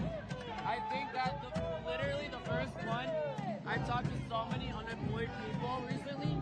I talked to like 7 or 8, and that's people of different races, different ages, different walks of life. So if anything, more jobs, you know, and then a wage that we can actually use to survive. So many people are living paycheck to paycheck right now. I really think a lot of this shit is so unnecessary. So those are 2 of my top issues. And you're addressing there right there as like economic security at the bottom line. I'm curious, I've heard a lot of people talk about that economic security, the failing economy, and things like the Epstein files, as things that Donald Trump is looking to distract from with this war.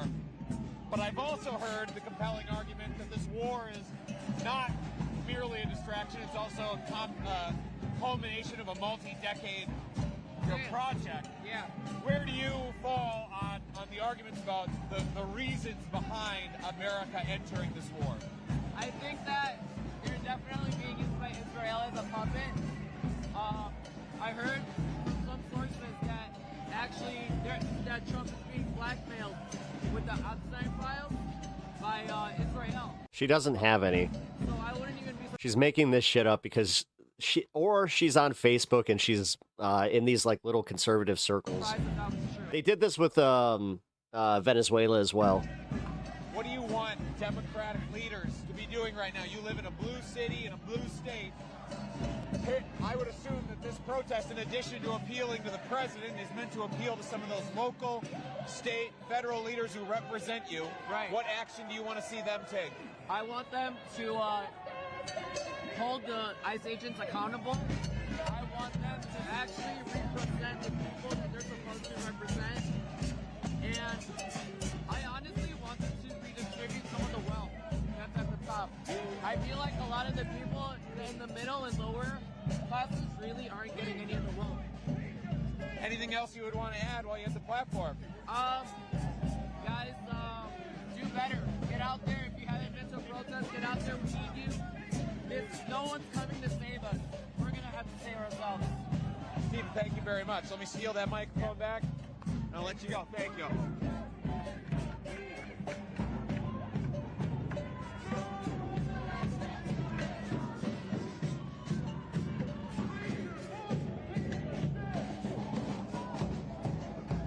Just one voice of hundreds that is here in the streets in downtown Chicago. Even with the fact that like the majority support it, it was 60%, and that was from Iranian sources. So 80%, and then his approval rating was 11% because you know I also have to address the fact that there are some people that were polled, right? As the march here gets very close to the lake shore and Nothing worse than a know-it-all that's stupid. marches through many of the buildings of this iconic. A confident, stupid person is like the most dangerous. That's why Donald Trump, honestly, is one of the most dangerous people on the planet. Iconic skyline. So smart. I read paragraphs so well. Flags of the anti-fascist movement of Palestine on display here.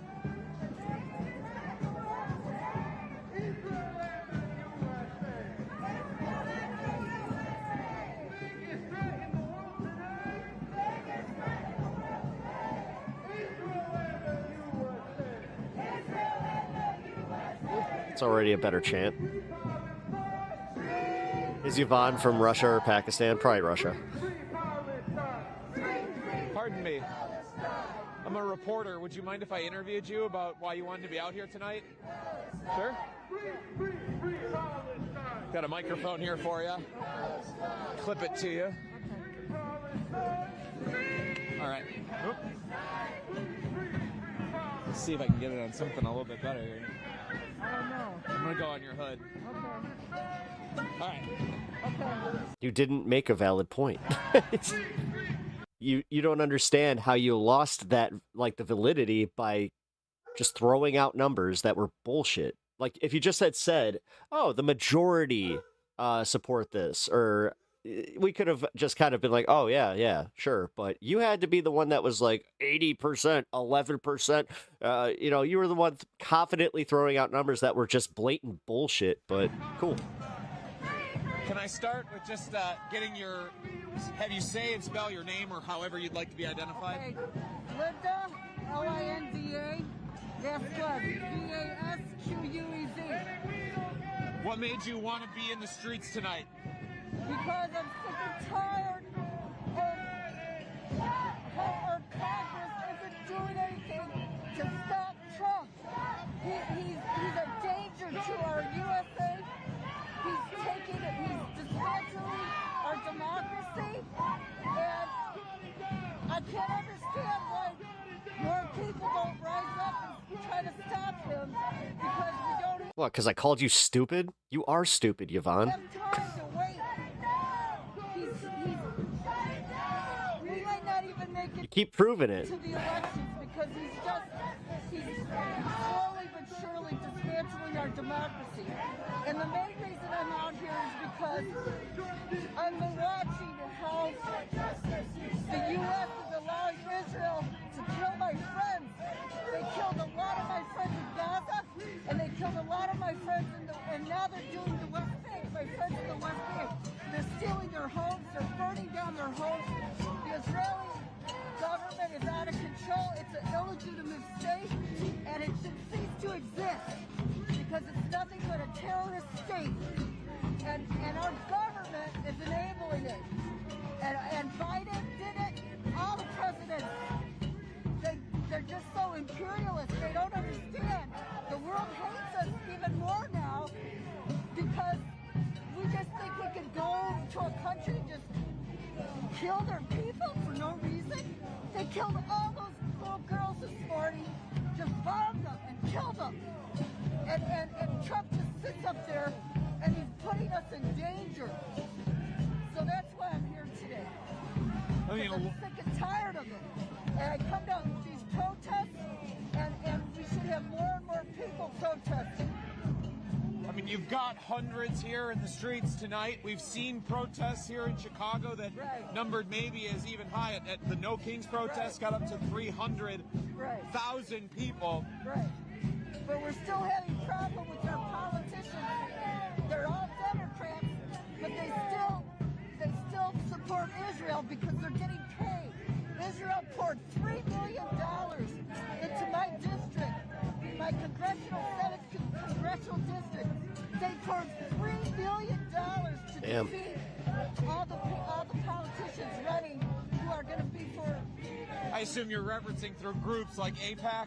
Yes, AIPAC and all the pro-Israel. Now they're doing a lot of undercover giving because now they don't want to be under AIPAC because they know they're going to get outed. So now they're using Fair Share is the new one, and there's a lot of other ones, and they control our politicians.